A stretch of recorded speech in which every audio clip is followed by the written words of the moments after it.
অনেক কাজ দেখতে দুনিয়ার কাজ মনে হবে, অথচ তার পিছনে যদি নিয়ত ভালো থাকে তাহলে ওটা আখেরাতের কাজে পরিণত হয়ে যাবে।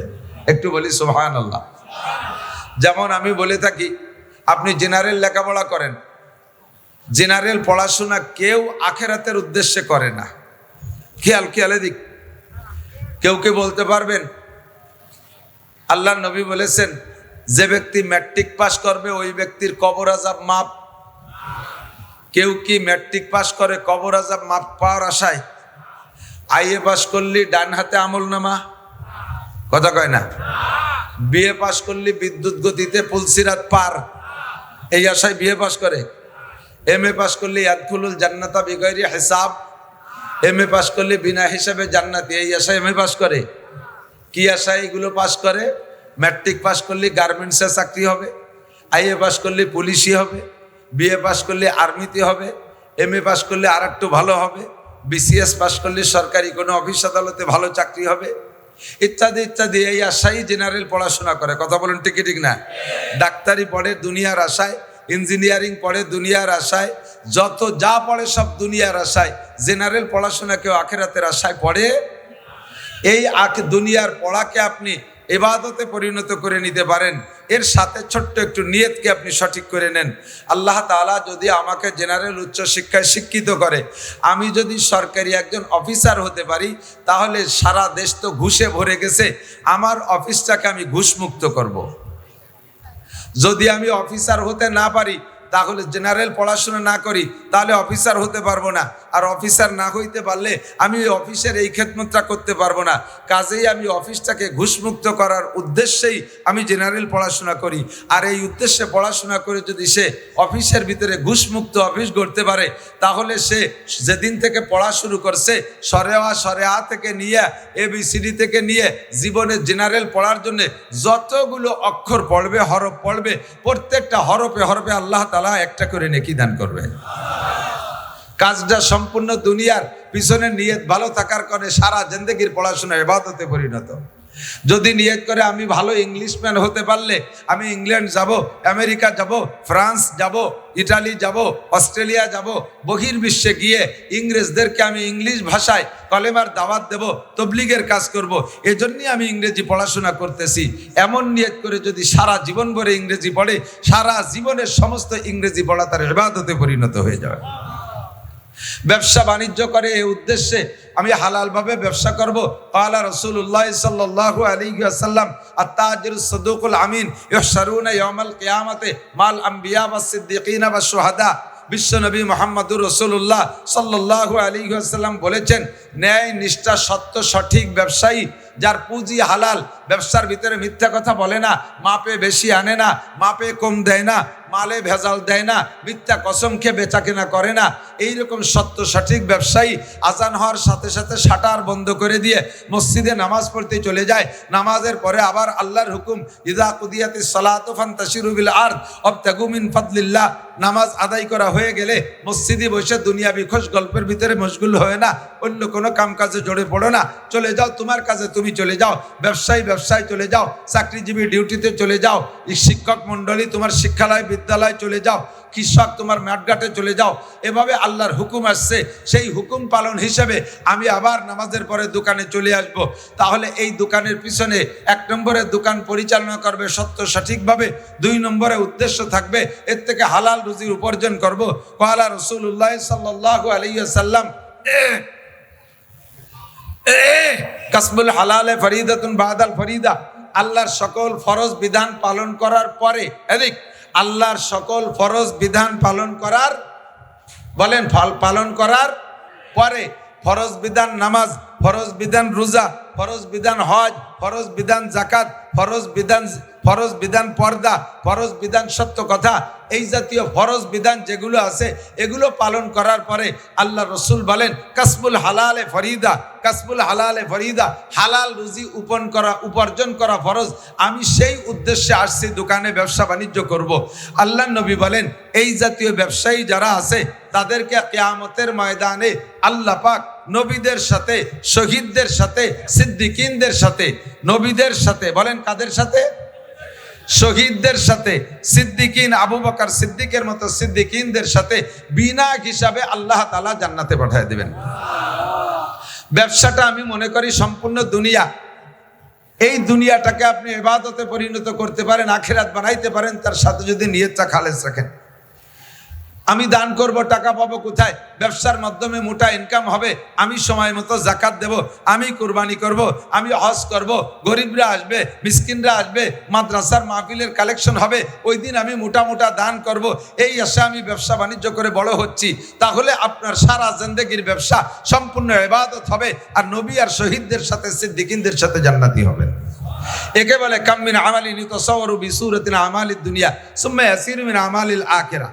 পুকুর খনন করেছেন দুনিয়ার প্রয়োজন মেটানোর জন্য, নিয়ত থাকবে এর ভিতরে মাছ ছাড়বো, আর এর ভিতরে যে ভালো পানি হবে শুধু আমি একা ব্যবহার করব না, আমার এলাকার প্রতিবেশী সকলে তো পুকুর খনন করতে পারে না, যারা গরিব মানুষ পুকুর খনন করতে পারে না, আমার পুকুর থেকে পানি নিয়ে তারা পানি ব্যবহার করবে। আমি সুন্দর একটা টিউবওয়েল দেব, এটা নিছক দুনিয়ার প্রয়োজনের জন্যে, দুনিয়ার প্রয়োজনের জন্য টিউবওয়েল, আমার এই টিউবওয়েলে ভালো পানি হবে, আমিও ব্যবহার করব, আশপাশের মানুষকে ব্যবহার করার অনুমতি দেব, সুযোগ দেব। তাহলে এই দুনিয়ার সব কাজগুলো আপনার জন্য সদকা হিসেবে আল্লাহ পাক লিখে দিবেন, সদকার খাতায় লেখা হয়ে যাবে। পুকুরে যত পানি মানুষে খাবে, নিয়ে যাবে, পানি ব্যবহার করবে, সব আপনার আমল নামায় দান আর সদকা হিসেবে লেখা হয়ে যাবে। যেদিন মাছ ধরবো পুকুর থেকে, ঘের থেকে, সেদিন গরিবরা আসবে, তাদেরকে কিছু মাছ টাছ দিয়ে দেবো, মাদ্রাসায় কিছু মাছ দিয়ে দেবো, এতিমখানায় কিছু মাছ দিয়ে দেবো। এমন নিয়ত করে আপনি দুনিয়ার পুকুর খনন করবেন, আর এই পুকুরে মাছের চাষ করবেন, ঘের বেড়িতে মাছের চাষ করবেন, এই দুনিয়া সম্পূর্ণ আপনার ইবাদতে পরিণত হয়ে যাবে। পক্ষান্তরে নবী পাক বলেন ওয়াকাম মিন আমালিন ইউতাসাওয়ারু বিসূরাতিন আমালিল আখিরাহ সুম্মা ইয়াসিলু মিন আমালিদ দুনিয়া বিসুইন নিয়াহ। আবার দেখা দৃষ্টিতে অনেক কাজ আছে, যেই কাজগুলো দেখতে একেবারে খালেস দিনের কাজ, এর মধ্যে কোনো ভেজাল নাই, 100% দিন মনে হবে, অথচ ওর পিছনে নিয়ত যদি খারাপ থাকে, দিনের এই কাজটা তোমার আখিরাতে এক পয়সাও কাজে লাগবে না, এইটা সম্পূর্ণ দুনিয়ায় পরিণত হয়ে যাবে। যেমন তুমি মসজিদ বানাইছো, মসজিদের চাইতে দিনের আর বড় কোনো কাজ হতে পারে না। প্রাতিষ্ঠানিকভাবে সবচাইতে ভালো কাজ হলো মসজিদ বানানো। কথা বলেন ঠিক ঠিক না? মসজিদ হলো কার ঘর? আরো জোরে, আল্লাহর ঘর। আল্লাহর ঘর বানাই দিলে নবী পাক বলেন মান বানা মসজিদাল্লাহ বানাল্লাহু লাহু বাইতান ফিল জান্নাহ। যে ব্যক্তি আল্লাহর ঘর মসজিদ নির্মাণ করে, আল্লাহ তাআলা তাকে জান্নাতের মধ্যে একটা বালাখানা বানাইয়া দেয়। ইন্নামা ইয়ামুরু মাসাজিদাল্লাহি মান আমানা বিল্লাহ। আল্লাহ পাক বলেন যারা মসজিদ নির্মাণ করে, মসজিদ আবাদ করে, মসজিদের সাথে যাতায়াত করে, মসজিদের খেদমত করে, ফ্যানটা নাই লাগাইয়া দেয়, কয়েল প্রয়োজন লাগাইয়া দেয়, মোমবাতি নাই লাগাইয়া দেয়, লাইটটা কেটে গেছে কিনে দেয়, মসজিদে মাদুর নাই কিনে দেয়, মসজিদের ইট খসে গেছে সেটুকু সংস্করণ করে দেয়, ফ্লোরটা ভেঙে গেছে ঠিক করে দেয়। এক কথায় মসজিদের সাথে খেদমতে যারা লোক লেগে থাকে, আল্লাহ পাক বলেন আমি তাদেরকে মোমেন ভুলে ঘোষণা দিলাম। আর যারা আল্লাহ পাক যাদেরকে মোমেন বলেছেন, আল্লাহ তাদের সম্পর্কে বলেন কদ আফলাহাল মুমিনুন। মোমেনরা সকলে সফল, মোমেনরা সকলে সফল। এই সফলতার প্রতিদান দিবেন আল্লাহ পাক ফিরদাউসি নুজুলা। সমস্ত মোমেনদেরকে জান্নাতুল ফিরদাউসে বসাইয়া আল্লাহ পাক নিজ হাতে 500 বছর পর্যন্ত মেহমানদারি করাবে। কাজেই মসজিদ বানানো অনেক বড় কাজ। কথা বলুন ঠিক ঠিক না? ইবাদতের ভিতরে প্রথম কাতারের, নফল ইবাদতের ভিতরে প্রথম কাতারের মসজিদ। এই মসজিদটা বানাইয়া যদি তার গায়ে নেম প্লেট লিখে দেন, অমকের বেটা অমক এত সালে এত টাকা ব্যয়ে মসজিদ নির্মাণ করেছে, এত সুন্দর একটা কাজ। আপনার বানানো মসজিদের থেকে মসজিদে নামাজ পড়া লক্ষ লক্ষ মানুষ কিয়ামত পর্যন্ত জান্নাতি হবে। আল্লাহর কসম, আপনি নেম প্লেটটা লাগানোর কারণে আপনি একটা নেকিও মসজিদ থেকে পাবেন না, একটা নেকিও আপনি মসজিদ থেকে পাবেন না। মসজিদ বানাইয়া এরপরে সভাপতি হওয়ার জন্য পাল্লা, আরে মসজিদ দিছি বানাইছি আমি, টাকা বেশি দেওয়া আমার, কাজে এর সভাপতি আমরা হব, বংশানুক্রমে আমার বংশেই সভাপতি আর সেক্রেটারি চলতে থাকবে। এই মসজিদে নামাজ পড়ে আর বেটারা ভেসতে যাবে, তোমরা কয়বা বেটা কিছুই পাবা না। গতকাল না কা এন্নামালো কাম্মিনা মালি তাসরবি সূরাতিন আমালিল আখিরাহ। দেখতে 100% আখিরাতের কাজ, অথচ এর ভিতরে আখিরাতের কিচ্ছু নাই, সম্পূর্ণ দুনিয়া। এটা আপনি করেছেন শিরিক ফিল ইবাদত। অথচ আল্লাহ পাক রব্বুল আলামিন বলেন ইবাদত করবা তো ইবাদতের মধ্যে শিরিক করবা না, ওয়ালা ইউশরিক বিইবাদাতি রাব্বিহি আহাদা। প্রত্যেকটা ইবাদত হবে একমাত্র কার জন্য? আরে ভাই বলেন কার জন্য? নামাজ কার জন্য? রোজা কার জন্য? মসজিদ কার জন্য? আজকের দান করছেন কার জন্য? 2000 ইট দিয়েছি, 5000 ইট দিয়েছি, হুজুর ফাঁকের নাম কত ভুলে গেছে, 100তে অনেক কয়জন কইছে ওনার নামটা কই নাই। ওই পাশে যে মোহতান সাহেবের গলা চিপে ধরছে, ফিরে আবার যাই দেশি তোর ইট দিয়ে হয় মাথা ফাটা ফেলাই দেবো। বেটারা 2000 দেয় তাকে নামে মার হবা, আর আমি 5000 দিচ্ছি আমার নামে মার হবা নাই। আল্লাহকে ওরে মার থবা, একটা নেকিও পাবা না। তুমি 5000 ইট দিয়েছো কি জন্য? তোমার নামটা এলান হবে, তোমার নামটা জোরে সোরে মার হবার সাথে বলা হবে। এ জায়গা মসজিদে ইট দিয়েও তুমি নেকি পাবা না। এর নাম শিরকুল ইবাদত। কাজ করে সেখান থেকে মানুষের কাছ থেকে প্রশংসার লোভ করা, ভালো কাজ করে ধর্মের কাজ করে মানুষের কাছে প্রশংসার লোভ করা, এর নাম হলো শিরকুল ইবাদত। চাচা আপনি তো আগে নামাজ পড়তেন না, এখন যে ভালোই নামাজ পড়েন। আর কত কালে নামাজ না পড়ে উপায় আছে? বাড়ি বিটি গে জ্বালায় তিকার কায়দা নাই, সেই বাড়ি থারি কায়দা নাই, মসজিদে না আইছে উপায় নাই, এই জন্যই দায় ঠেয়ে মসজিদ দিয়েছে। এই হলো ইবাদত। আপনি তো আগে দাড়ি রাখতেন না, এখন যে দাড়ি রাখেন, কয় যে দাড়ি না রাখলে মানসি কি কয় বুড়ো বয়সে। তাহলে যে দাড়ি রাখছেন, এই দাড়ি কার জন্য? রসুলের জন্য, আল্লাহর জন্য, না মানুষের মুখ বন্ধ করার জন্য? এই দাড়ি রাখা হয়ে যাবে আপনার খাইজনি চুলকনি জাত, আপনি খাইজতি থাকবেন দাড়ি রাখলে বলে খাইজু হয়। তে দাড়ি রাখার খাইজনি চুলকনি আপনি খাইজবেন চুলকবেন, অথচ নেকি পাবেন না। কারণ এই দাড়ি আপনি আল্লাহ রসুলের জন্য রাখেন নাই, সুন্নতের মহাব্বতে রাখেন নাই, এটা রাখছেন মানসি কি কবে সেই কথা ঠেকানোর জন্য। আব্বা মারা গেলে 5টা গরু জবাই দিয়ে 5000 মানুষকে খাওয়াই দেয়া, এ কাজটা গুনাহ না নেকি? 5টা গরু জবাই দিয়ে খাওয়াই দিলি গুনাহ। আমার আব্বা মারা গেছে, আমার তৌফিক আছে, আমি 5 লাখ টাকা দিয়ে 5টা গরু কিনে জবাই দিয়ে মানুষকে খাওয়াই দেবো, তাহলে গুনার কেস, এটা তো 100% নেকি, কোনো গুনাহ নাই, সাবধান। তবে 4 দিনের দিন করতে হবে, আর 10 দিনের দিন করতে হবে, আর 40 দিনের দিন করতে হবে, আর বাপের মৃত্যু বার্ষিকী টার্গেট করে সেই দিন করতে হবে, এইটা গুনাহ। আপনি এনি টাইম এভরিডে যে কোনো দিন আপনি করে দিতে পারেন, মানুষকে খাওয়াইলে নেকি হয়। আর হযরত উসমান রাদিয়াল্লাহু তাআলা আনহু বলেন, হুব্বিবা ইলাইয়া মিনাদ দুনিয়া সালাস, দুনিয়ার 3টে জিনিস আমার ভালো লাগে। উসমান বলেন 3টে জিনিস আমার ভালো লাগে। 1 নম্বরে ইতআমুল জিয়ান, ক্ষুধার্তকে খানা খাওয়াইতে আমার ভালো লাগে, ক্ষুধার্তকে খানা খাওয়াইতে ভালো লাগে। আপনি মেহমানদারি করবেন, আব্বা মারা গেছে, মা মারা গেছে, আপন কেউ মারা গেছে, তাদের ইসালে সওয়াবের জন্য আপনি অনুষ্ঠান করবেন, খানা খাওয়াবেন। তবে এর ভিতরে খাওয়াবেন কাকে? ইতআমুল জিয়ান, ক্ষুধার্তকে খানা খাওয়াবেন। না খাইয়ে রয়েছে যারা, তাদেরকে আগে ডাইকে খাওয়াবেন। কিন্তু এই খানার ভিতরে আপনি শিরিক করে ফেলেন। আগে বসান এমপি সাহেব, চেয়ারম্যান সাহেব, মন্ত্রী সাহেবের সাথে সম্পর্ক থাকলে ভালো, উপজেলা চেয়ারম্যান, মাস্টার সাহেব, মেম্বার সাহেব, ডাক্তার সাহেব, ইঞ্জিনিয়ার সাহেব, কন্ট্রাক্টর সাহেব, শিল্পপতি সাহেব, কোটিপতি সাহেব, ভগ্নিপতি সাহেব, আত্মীয় স্বজন যারা বড় বড় আছে, এই সব বড় বড় যারা সকাল বিকাল গরুর গোস্ত খায় শগুনির মতো গলা সমান, সেইগুলোরে আক্কাতারে বসাই দিয়ে জম্মের খান পাড়ায় খাওয়াইয়া লাস্টে গরিবরা বাসবাগান দিয়ে ঘুরিয়ে বেড়ায়। শেষ বৈঠকে নিয়ে তাকে বসাই দিয়েছে, গোস্ত নাই, ডাল দিয়ে বড় হয়ে যাও। এ চলে কি চলে না কতক্ষণ? আর ওই জায়গা খান উসমা অডিও ভিডিও ক্যামেরা নিয়ে আসে 50টা দে সাইডে ইউটিউবে, অমকের বাড়ি 10টা গরু জবাই দিয়ে বাপের নামে জিয়াফত হইছে। কাজটা ভালো কাজ, কিন্তু উদ্দেশ্য খারাপ হওয়ার কারণে একটা নেকিও তুমিও পাবে না, তোমার আব্বাও পাবে না, গোষ্ঠী শুধু খালিয়াত। ওয়ালা ইউশরিক বিইবাদাতি রাব্বিহি আহাদা। প্রত্যেকটা ভালো কাজ করবো একমাত্র কার জন্য? নামাজ পড়ি কার জন্য? রোজা রাখি আল্লাহর জন্য, জিকির করি আল্লাহর জন্য। কথা কন, হ্যাঁ মিয়া চরমুনাই তো যাও, তুই জিকিরি মজলিসে যাইস? উনিও যাই, ঠিক যাই তো, প্রত্যেক মজলিসে যাই, তো কোনো সারা শব্দ শুনি না। একসাথে জিকির করে, তার ভিতরে সারা শব্দ শোনে না বলে মনে করে যে যায় না। আপনি যান, কয় কে ওই যে জোরে জোরে যে শব্দটা শুনিস কার? জোরে জিকির যে শব্দ শুনিস কার? কলার জাড়ে।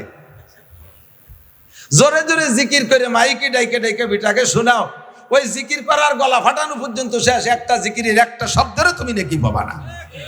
জিকির হবে কার জন্য? শুদ্ধভাবে জিকির হবে লা ইলাহা ইল্লাল্লাহ, লা ইলাহা ইল্লাল্লাহ। জিকির যত গোপনে হবে আল্লাহর সাথে সম্পর্ক তত বেশি ভালো হবে। কতক্ষণ ঠিক ঠিক না? প্রত্যেকটা ইবাদত, যত নফল ইবাদত আছে সবগুলো গোপনে, যত ফরজ ইবাদত আছে সবগুলো ওপেনে। কাম মিন আমালিন ইউতাসাওয়ারু বিসূরাতিন আমালিদ দুনিয়া আমালিল আখিরাহ সুম্মা ইয়াসিরু মিন আমালিদ দুনিয়া বিসুইন নিয়াত। মাদ্রাসা করছি এর দ্বারা যদি আমার প্রশংসার লোভ হয়, মসজিদ করছি যদি প্রশংসার লোভ হয়, এই বয়ান বক্তৃতা করি এখানে যদি আমার প্রশংসার লোভ হয়, ওয়াজ করে নেমে যাওয়ার পরে আমার ভিতরে কামড় দেয়, আমি কান খাড়া রাখি, দেখি আজকের শ্রোতারা কি মন্তব্য কয়, কি কি আলোচনা করে। যদি শুনি যে আজকে ফাটাফাটি বয়ান হয়েছে, খুশিতে আইসে ঘরের মধ্যে কই যে তাই তো গলা ভাঙ্গা, এই জন্যই তো ভালোই কথি পারলাম না, তাতেই এরকম হয়েছে। একজনটা কয় তোর চেহারাটি দারুণ দেখা যাচ্ছে, কয় তাই 3 দিন নাই নিয়ে 3 দিন গোসল করি নে, তাতেই রম দেওয়া আছে। গোসল করলে কিরম হতো, গলা ভাঙ্গে গেছে তাই আজকে ফাটাই দিছে, আর যদি গলা ভালো থাকতো তাহলে কি দিতাম। এই 2 ঘন্টার বয়ানে আপনারা হিদায়াত পাবেন। ইউহদা বিহি ওয়া হুয়া লা ইয়াহতাদি। আমার বয়ানে হিদায়াত পেয়ে আপনারা জান্নাতে যাবেন, আমি বক্তা শূন্য হাতে জাহান্নামে চলে যাব। যদি কোনো আলেম তালবি আলিম মাদ্রাসার ছাত্ররা এই উদ্দেশ্যে পড়ে যে আল্লাহু আকবার, বর্তমান জামানায় উলামায়ে কিরামদের তো ভালো ইনকাম, ফার্স্ট ক্লাস ইনকাম হলো ওয়াজের ব্যবসা, বড় বড় মোটা মোটা ইনকাম এর ভিতর দিয়ে আসতেছে। হাফিজুর রহমান এক মাহফিলে 1 লাখ 1.5 লাখ, মিজানুর রহমান কি বলা হয় আজহারি 2 লাখ 2.5 লাখ 3 লাখ, এরপরে আব্দুল খালেক শরীয়তপুরি, তারপরে ইলিয়াসুর রহমান জিয়াদি, আরো যারা আছে সবাই মোটা টাকা কামাই করে। কোনো মতে টানি টুনি 5টা করতে পারলে ওয়াজ করে ব্যবসায় রেখেই বাঁচতে পারবো। তোমার ওয়াজও হবে, তোমার ওয়াজে মানুষ হিদায়াত পাবে, তারা আমল করে জান্নাতে যাবে, আর তোমার এই পয়সা কামাই করা পর্যন্ত শেষ, আখিরাতে তুমি কিচ্ছুই পাবা না। কাম মিন আমালি ইউতাসাওয়ারু বিসূরাতিন আমালিল আখিরাহ। দেখতে আখিরাতের কাজ, অথচ তার পিছনে নিয়ত খারাপ হওয়ার কারণে আমি আলেম হইতেছি, পীর হব, দেশের মানুষ আমার কাছে মুরিদ হবে। পীর ব্যবসাটা বড় সহজ ব্যবসা। আরে আমরা বক্তারা 2 ঘন্টা আমরা খাইতে এই কামাই করি, ফাঁকি দিয়ে টাকি ধরিয়ে নিয়ে যাই না। ওই ফ্যান চলতেছে উপরে, তারপরে ঘামিয়ে যাচ্ছি, 2 ঘন্টা ঘাটে পিঠে গলা ফাটাইয়ে তারপরে কয়টা টাকা দেয়। আর পীরগে ব্যবসা কি কায়দা, সহজে বইছে থায়া জায়গায় বইছে, মুরিদরা মুসাফা করিয়ে বস্তা করিয়ে ডেলি দিয়ে চলে যায়। আমি যদি হুজুর হতে পারি বড় পীর হব, পীরও হবা হুজুরও হবা, তোমার কাছ থেকে মানুষে মুরিদ হইয়া আমল করে তারা জান্নাতে যাবে। তোমার ওই হাদি একা পর্যন্ত শেষ, তুমি এর দ্বারা আখিরাতে কিচ্ছুই পাবা না। কথা বলেন ঠিক ঠিক না? কাম মিন আমালিন ইউতাসাওয়ারু বিসূরাতিন আমালিল আখিরাহ সুম্মা ইয়াসিরু মিন আমালিদ দুনিয়া বিসুইন নিয়াত। এই জন্য নবী পাক হাদিস বলেন, আর বুখারী শরীফের একেবারে প্রথম হাদিস, ইন্নামাল আমালু বিন্নিয়াত। প্রত্যেকটা কাজ নির্ভর করে নিয়তের উপরে। আল্লাহ তাআলা আমাদের আজকের মাহফিলের ভিতরেও নিয়তটা সহি করা তৌফিক দান করে, বলেন আমিন। বেশি কথা বলবো না, বেশি কথা বলবো না, যে কটা বলবো সে কটা মনে রাখার চেষ্টা করবেন। কিছু পুরনো আজ নিয়ে আসছি, কারণ সময় সাপেক্ষে। কোরআন হাদিস তো আল্লাহ পাক আল্লাহ রসুল এমনভাবে সাজাইছে যা 1500 বছর আগেও চলতো, আর 1,00,000 বছর পরেও যদি দুনিয়া থাকে তাহলে একইভাবে কোরআন হাদিস প্রযোজ্য হবে। কথা বলুন ঠিক ঠিক না? চলবে কি চলবে না? তো এক এক সময় বলতাম, গতানুগতিকভাবে বলে গেছি। বর্তমান প্রেক্ষাপটে এসব কথাগুলো আমাদের সামনে, চোখের সামনে চলে আসছে। আজকে দুনিয়া আছে না নাই? বাংলাদেশ আছে না নাই? পৃথিবী আছে না নাই? এই পৃথিবী একদিন থাকবে না, এ ঘটনা সত্য না মিথ্যা? কিয়ামত হবে কি হবে না? ধ্বংস হবে না? কিয়ামত 3 প্রকার। একটা হলো কিয়ামতে সুগরা, আর একটা কিয়ামতে উস্তা, আর একটা কিয়ামতে কুবরা। একটা হলো পার্সোনাল কিয়ামত, আর একটা হলো জাতিগোষ্ঠীর কিয়ামত, আর একটা হলো আন্তর্জাতিক কিয়ামত। এই 3টা কিয়ামতে ইজা ওয়াকাতিল ওয়াকিয়া লাইসা লিওয়াকাতিহা কাযিবা। কোরআনে সূরা ওয়াকিয়ার ভিতরে আল্লাহ পাক বলেন এই 3টে ঘটনা ঘটবে, 3টাই ঘটবে, আর 3টা ঘটার মধ্যে কোনো সন্দেহ নাই। পার্সোনাল কিয়ামত হলো মাম্মা তাকাদ কিয়ামত কিয়ামতুহু ক্বালা রাসূলুল্লাহ সাল্লাল্লাহু আলাইহি ওয়াসাল্লাম। নবী পাক বলেন, যে যেদিন মারা গেল তার কিয়ামত সেদিন হয়ে গেল। তার কিয়ামত সেদিন, যে যেদিন মারা গেল তার কিয়ামত হয়ে গেল। ওই আন্তর্জাতিক কিয়ামত আমরা দেখব না। সারা দুনিয়া যে ধ্বংস হবে ওইটা হলো ইন্টারন্যাশনাল কিয়ামত। আন্তর্জাতিক কিয়ামত, এই কিয়ামত এ জায়গা যারা বসা আছেন, আমি কসম খেয়ে বলি, এ জায়গা যারা বসা আছেন 6, 5, 2, 4 বছরে পোলাপান থেকে নিয়ে 70, 80 বছরে বুড়ো যারা আছেন, আমরা এখানে কেউ সেই আন্তর্জাতিক কিয়ামত দেখব না। সে সময় আমরা দুনিয়ায় থাকবো না, ওটা দেখবে ওই সময় যারা দুনিয়ায় থাকবে তারা। কতক্ষণ? আর অবশ্যই এখন যারা আছি তারা অত হায়াত পাবো না। বলেন যে যদি আগামী শুক্রবারে কিয়ামত হয় তাহলে পাবো না কেন? অতগুলো আইশ্বর না। আগামী শুক্রবারে কিয়ামত হবে না, কিয়ামত হবে মুহররমের 10 তারিখ। কয় তারিখ? আলে একটু কথা কয় না আমার সাথে। কয় তারিখ কিয়ামত? কয় তারিখ? আগস্টের 5 তারিখ। কিয়ামত কয় তারিখ? আগস্টের 5 তারিখে একটা কিয়ামত হয়ে গেছে, এটা হলো সেকেন্ড কিয়ামত। এটাকে কিয়ামতে উস্তা, একটা জাতিগোষ্ঠীর কিয়ামত। আর আন্তর্জাতিক কিয়ামত যেটা সারা দুনিয়া জুড়ে হবে, এটার তারিখ আল্লাহ পাক বলেন ইন্নাল্লাহা ইনদাহু ইলমুস সাআ। ওই কিয়ামতটার তারিখ একমাত্র কে জানে? আল্লাহ জানে। কথা বলুন ঠিক কি ঠিক না? তো মুহররমের 10 তারিখে কিয়ামত হবে। কয় তারিখ? এবং সেদিন শুক্রবার হবে।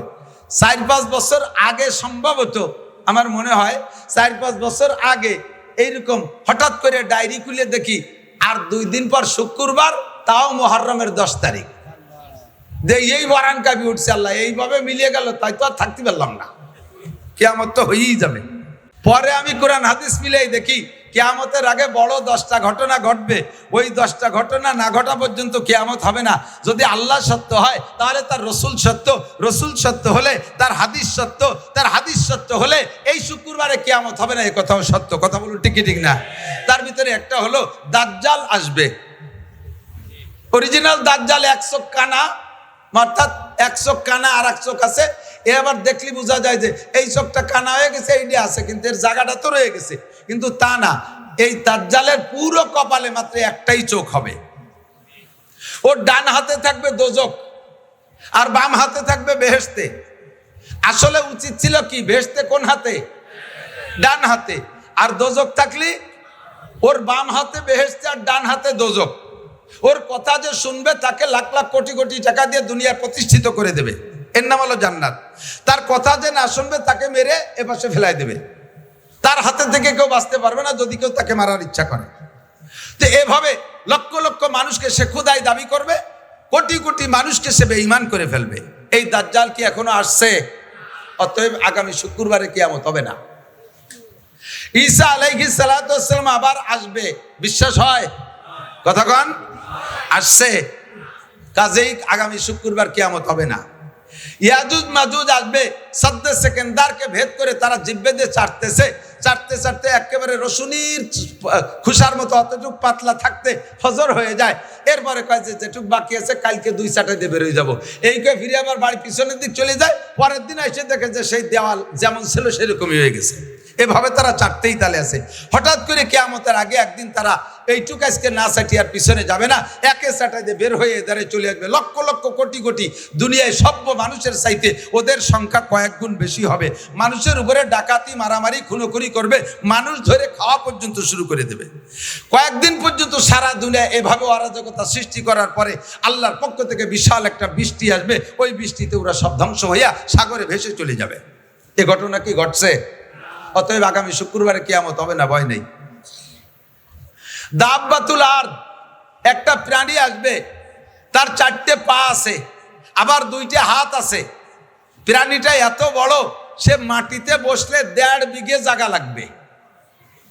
কটুক আপনার সমান হবে না? মাটিতে বসলে 1.5 বিঘে জায়গা লাগবে। এত বড় প্রাণী। ডান হাতে থাকবে মুসা আলাইহিস সালামের লাঠি, বাম হাতে থাকবে সুলাইমান আলাইহিস সালামের আংটি। মাত্র 40 দিনের ভিতরে সারা পৃথিবীতে যত হাজার কোটি মানুষ থাকুক না কেন, সমস্ত মানুষকে 2 ভাগ করে ফেলবে। সুলাইমান আলাইহিস সালামের আংটি দিয়ে মানুষের কপালে টাচ দেবে, ছোঁয়া দেবে। যদি লোকটা কাফের হয়, বেঈমান হয়, তার চেহারাটা একেবারে ব্ল্যাকবোর্ডের মতো কালো হয়ে যাবে। মুসা আলাইহিস সালামের লাঠি তার ডান হাতে, ওই লাঠি দিয়ে কপালে লিখবে কাফার, অর্থাৎ কাফের। আর যদি লোকটা ইমানদার হয়, আংটি দিয়ে ছোঁয়া দেওয়ার সাথে সাথে চেহারাটা উজ্জ্বল ফুটফুটে ফর্সা চাঁদের মতো হয়ে যাবে। কপালে লিখবে আনতা মোমেন, তুমি একজন ইমানদার, তুমি মোমেন। এভাবে 40 দিনের ভিতরে ওই একটা প্রাণীতে সমস্ত মানুষকে 2 ভাগ করে ফেলবে। এই ঘটনা কি ঘটছে? অতএব আগামী শুক্রবারে কিয়ামত হবে না। এরপরে পরপর লাগাতার 3 রাত 3 দিন পর্যন্ত 72 ঘন্টা পর্যন্ত দুনিয়ায় সূর্য উঠবে না। 72 ঘন্টা দুনিয়ায় সূর্য উঠবে না। কোনো আলো থাকবে না, কারেন্ট জ্বলবে না, আলো বাতি জ্বালাইতে পারবে না, আগুনের বাতিও থাকবে না। সারাটা দুনিয়া অন্ধকার। এক তো সূর্য উঠছে না, দুনিয়ার কোনো বাতি নাই, তাহলে বোঝেন অন্ধকারটা কেমন হবে। আর ওদিকে সূর্য যখন উঠছে না, মানুষে তখন ভীত সন্ত্রস্ত হইয়া কান্নাকাটি শুরু করে দেবে, পাগল হয়ে যাবে, পায়খানা করে কাজ শুরু করবে, পানি খুঁজে পাবে না, বিশাল একটা মিনি কিয়ামতের একটা পরিবেশ হয়ে যাবে। এই কান্নাকাটি করতে করতে করতে করতে পশ্চিম আকাশ থেকে সূর্য উঠবে।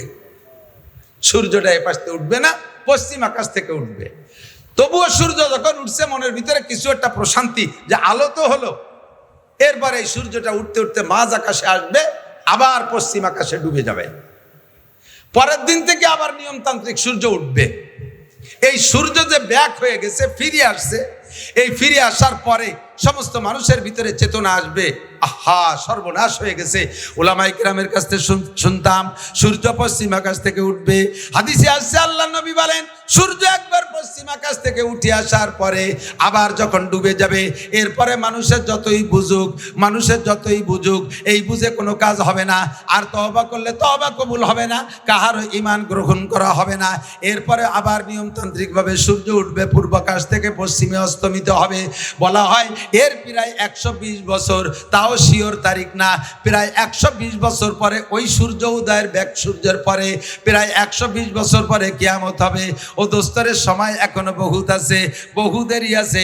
কাজেই আগামী শুক্রবার কিয়ামত নিয়ে কোনো টেনশন করি না। তবে কিয়ামত তিনটা, একটা হলো ব্যক্তিগত কিয়ামত, এইটা যে কোনো সময় ঘটে যেতে পারে। কথা বলেন, পারে কি পারে না? এখান থেকে বাড়ি যাইতেও পারেন, নাও পারেন। ফজরের রক্ত পাইতেও পারেন, নাও পাইতে পারেন।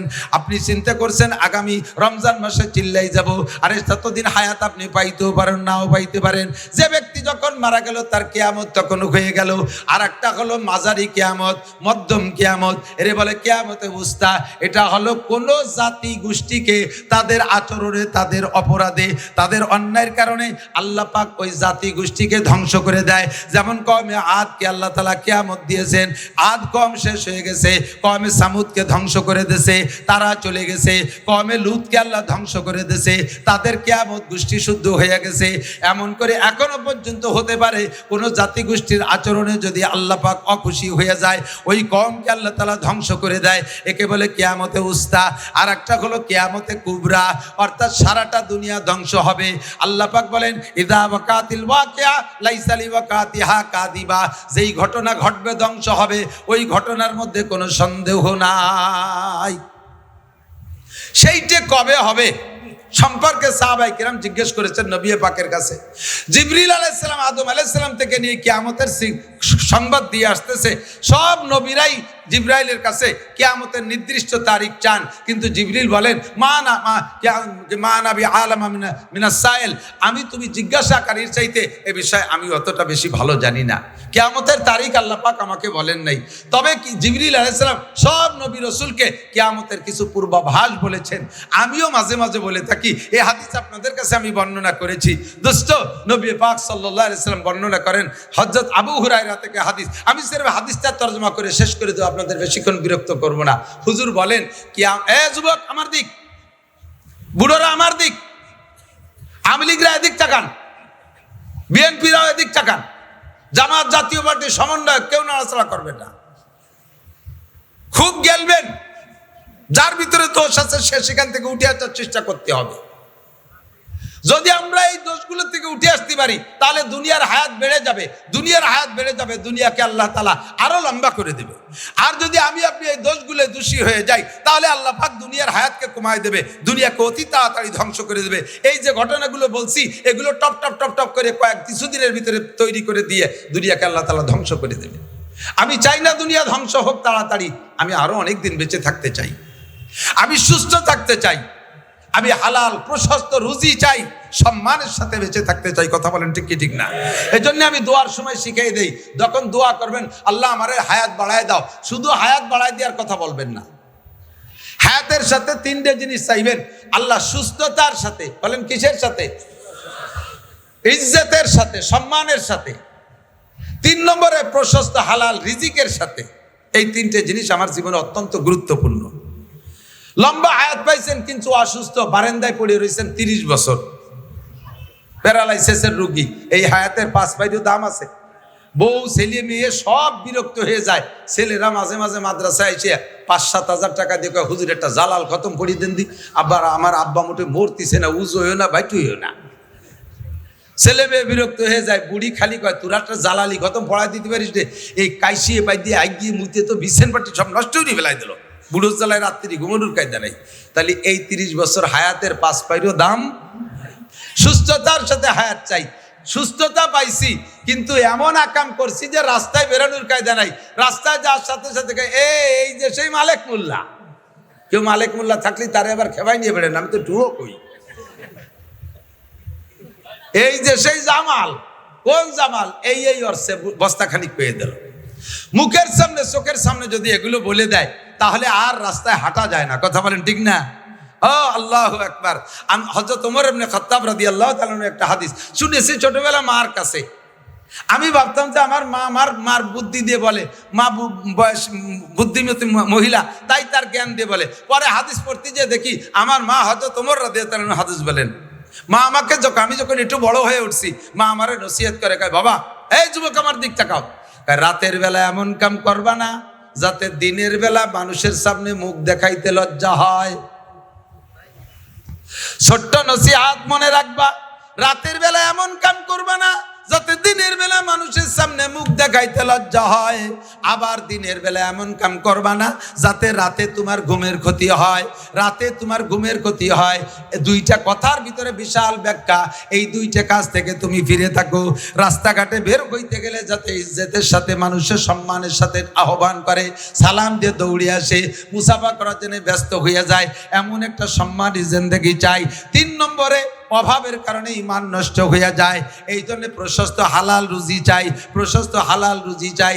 লম্বা হায়াত ইজ্জতের সাথে প্রশস্ত হালাল রুজি আল্লাহ পাক আমাদের সকলকে নসিব করে। জোরে বলেন আমিন। আল্লাহ যেন বেইজ্জতি জিন্দেগি না দেয়, সবাইরে হায়াতে তৈবা বাড়ায় দেয়, বলেন আমিন। তবে আমাকে দুনিয়ায় হায়াত নিয়ে থাকতে হলে তো দুনিয়া থাকা লাগবে। দুনিয়া যদি ধ্বংস হয়ে যায় তাহলে আমি থাকবো না। এবার দুনিয়া থাকবে কতদিন? দিন থাকবে যতদিন। বলেন দুনিয়া থাকবে কতদিন? দুনিয়া থাকবে কতদিন? দিন থাকবে যতদিন। প্রমাণ কালা রাসূলুল্লাহ সাল্লাল্লাহু আলাইহি ওয়াসাল্লাম, হুজুর বলেন লা তাকুমুস সাআতু হাত্তা ইউকালা ফিল আরদি আল্লাহ আল্লাহ। জমিন অতদিন ধ্বংস হবে না, কিয়ামত ততদিন হবে না যতদিন জমিনের ভিতরে একটা মানুষ থাকবে আল্লাহ বলনেওয়ালা। বলেন না সুবহানাল্লাহ। এ ভাই, বর্তমানে দুনিয়া আছে না নাই?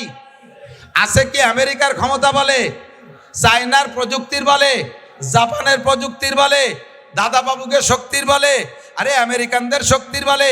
দুনিয়া বর্তমানে আছে একমাত্র মুমিনদের কলেমার ওসিলা। দুনিয়া যখন একেবারে শেষ প্রান্তে চলে যাবে, ওই সূর্য পশ্চিম আকাশ থেকে উদয়ের পরে দুনিয়ায় কোনো ইমানদার থাকবে না। আল্লাহ পাক রব্বুল আলামিন হযরত আজরাইল আলাইহিস সালামকে ঘোষণা দিবেন, বলবেন তুমি সবগুলোকে ধ্বংস করে দাও। ইসরাফিল আলাইহিস সালামের সিঙ্গার ফুঁকো হয়ে যাবে, আর আজরাইলের কার্যক্রম ফাইনাল শুরু হবে। সারা দুনিয়ার সমস্ত প্রাণীকে মুহূর্তের মধ্যে ধ্বংস করে দেওয়ার পরে আল্লাহ পাক আজরাইল আলাইহিস সালামকে ডাইকে বলবে, ও আজরাইল কি পরিমাণ মারছো, কি পরিমাণ মারছো? কয় সব মারে সাফ করে ফেলাইছি। কয় বাংলাদেশে কি গেছিলা? বাঙালিরা তো আপদ বিপদে ভালো জায়গা বলাই থাকতে পারে, ও জায়গা 2-1টা বার থাইকে গেল নাকি? কয় আল্লাহ না, সব সাফ করে ফেলাইছি। এবার কয় আল্লাহ আনমা বাকিয়া, সবাইরে মারার পরে আর আছে কে কে? আজরাইলকে আল্লাহ জিজ্ঞেস করবে, সব মারছো, গরু ছাগল দানব মানব সব শেষ করছো, এখন আছে কে? কয় যে আল্লাহ এখন আছি আমরা 13 জন আছি। নাহনু সালাসা আশার, আমরা 13 জন আছি। কয় কেডা কেডা বলো? কয় আমরা ফেরেশতা বড় 4 জন, জিব্রাইল, মিকাইল, ইসরাফিল, আজরাইল, এই 4 জন আছি। ও আনতার, তুমি, ও হামেলাতুল আরশ, আর আরশ বহনকারী 8 জন, 8 আর 12 আর তুমি সহ 13, এই 13 জন আছি। আল্লাহ পাক বলবেন আর সব সাফ? বলে জি সব সাফ। কয় তাহলে বড় 3 জনের জান আগে বের করে দাও। জিব্রাইল, মিকাইল, ইসরাফিলের জান দাও। ইসরাফিল আলাইহিস সালামের সিঙ্গার ফুঁকে দুনিয়া ধ্বংস হয়ে যাওয়ার পরে এরপরে এই বড় 3 জনের জান আজরাইল আলাইহিস সালাম 3 জনের জান দিয়ে আল্লাহর কাছে জমা দিয়ে দেবেন। এরপরে আল্লাহ জিজ্ঞেস করবে আল্লাহ আনমা বাকিয়া, এখন কয়জন আছে? কয় যে এখন আছে আমরা 10 জন। নাহনু আশারা, আমরা 10 জন। হামেলাতুল আরশ, আরশ বহনকারী 8 জন, আনতা ওয়া আনা, তুমি আর আমি, এই 10 জন আছি। আল্লাহ পাক বলবেন আরশ বহনকারী 8 জনের জানও বের করে আমার কাছে জমা দাও। যখন বলবে আরশ বহনকারী, যেই আরশ উঁচু করে রাখছে যেই 8 জনে, ওই 8 জনে জান নিতে কইলে আজরাইল আলাইহিস সালাম একটু ইতস্তত বোধ করে বলবেন, আল্লাহ এই 8 জন তো তোমার আরশ উঁচু করে রাখছে, এদেরকে যদি মেরে দেই তাহলে তো আরশ ছেড়ে দেবে, তোমার আরশ তো নিচেই পড়ে যাবে। তাহলে এই 8 জনকে বাদ দিয়ে আর সবাইকে তো সাফ করে দিছি, এ পর্যন্ত থাকলে কেমন হয়? আল্লাহ পাক রব্বুল আলামিন বলেন, আজরাইল তাহলে তুমি কি মনে করো আমি এই আরশ বহনকারী 8 জনের কাছে ঠেকা? তুমি বলো কুল হুয়াল্লাহু আহাদ, আপনি একটু বলবেন কুল হুয়াল্লাহু আহাদ আল্লাহুস সামাদ লাম ইয়ালিদ ওয়া লাম ইউলাদ ওয়া লাম ইয়াকুল লাহু কুফুয়ান আহাদ। হে আজরাইল তুমি বলো কুল হুয়াল্লাহু আহাদ আল্লাহুস সামাদ, বলো সেই আল্লাহ একক আল্লাহুস সামাদ, আল্লাহ ওয়া মুখাফেক্কি, আল্লাহ কাহারো কাছে ঠেকানা।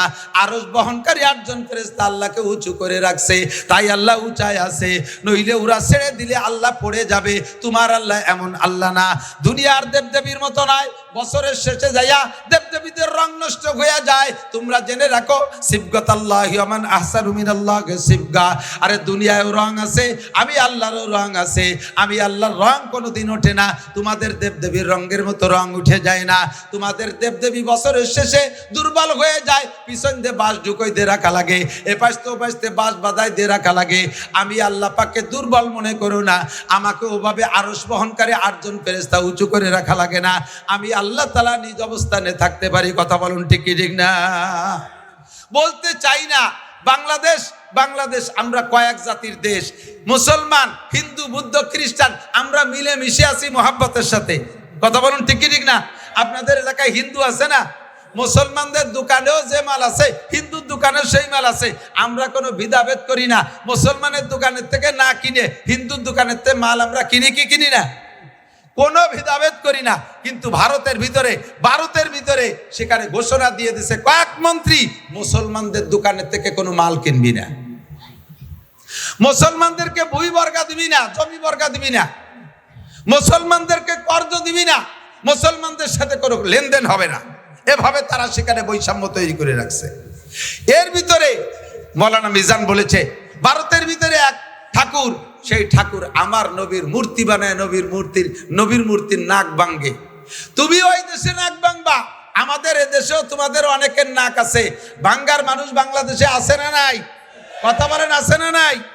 তোমরা মূর্তিরে যত মোহাব্বত করো তার চাইতে লক্ষ কোটি গুণ মোহাব্বত করে মুসলমান তার নবীকে। তারা নবীর জন্য জীবন দিতে প্রস্তুত আছে। বলিলে চুপ করে থাকি, বাংলাদেশ মুসলিম সংখ্যাগরিষ্ঠ দেশ, ইসলামী সংবিধান হলো মুসলিম সংখ্যাগরিষ্ঠ দেশে মুসলমান যদি শাসক হয়, ওই দেশে মুসলমানরা থাকলে তাদের ধর্মীয় অনুভূতির পর আঘাত করবা না, তাদের মন্দির মূর্তি ভাঙবা না, তাদের ধর্মীয় বিষয় সমালোচনা করবা না। যদি করো তাহলে গুনাহ হবে।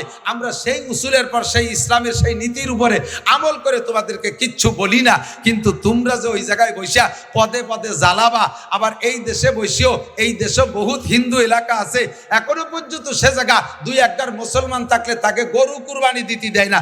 বাংলার জমিনে থেকে কত বড় স্পর্ধা, সরকারের ছত্র ছায় থাকে এত বড় বাহাদুরি করো, তারপর আমরা কিছু কই না।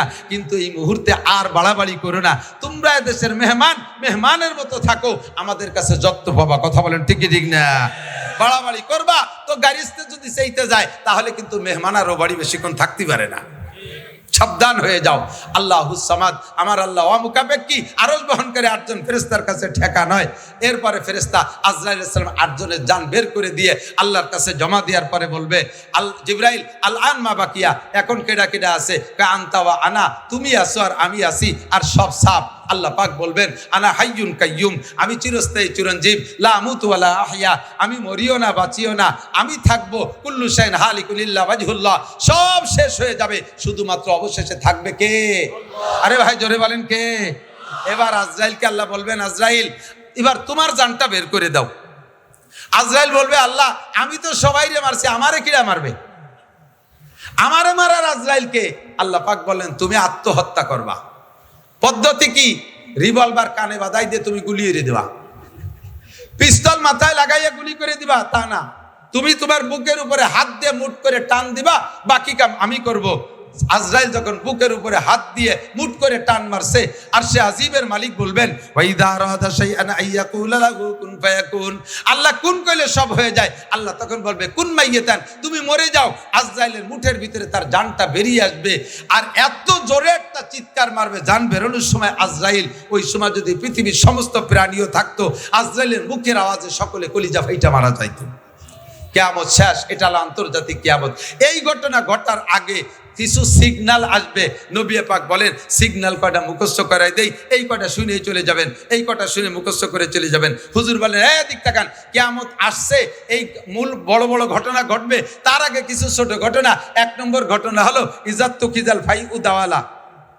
যখন দেখবা মানুষে মুসলমানরা যুদ্ধে বিজয়ী সম্পদ, যুদ্ধে বিজয়ী দেশ, যুদ্ধে স্বাধীন করা দেশ নিয়ে 2 দলে কামলা কামলি করবে, প্রত্যেকে বলবে এটা আমরা স্বাধীন করেছি, এটা আমাদের সম্পত্তি।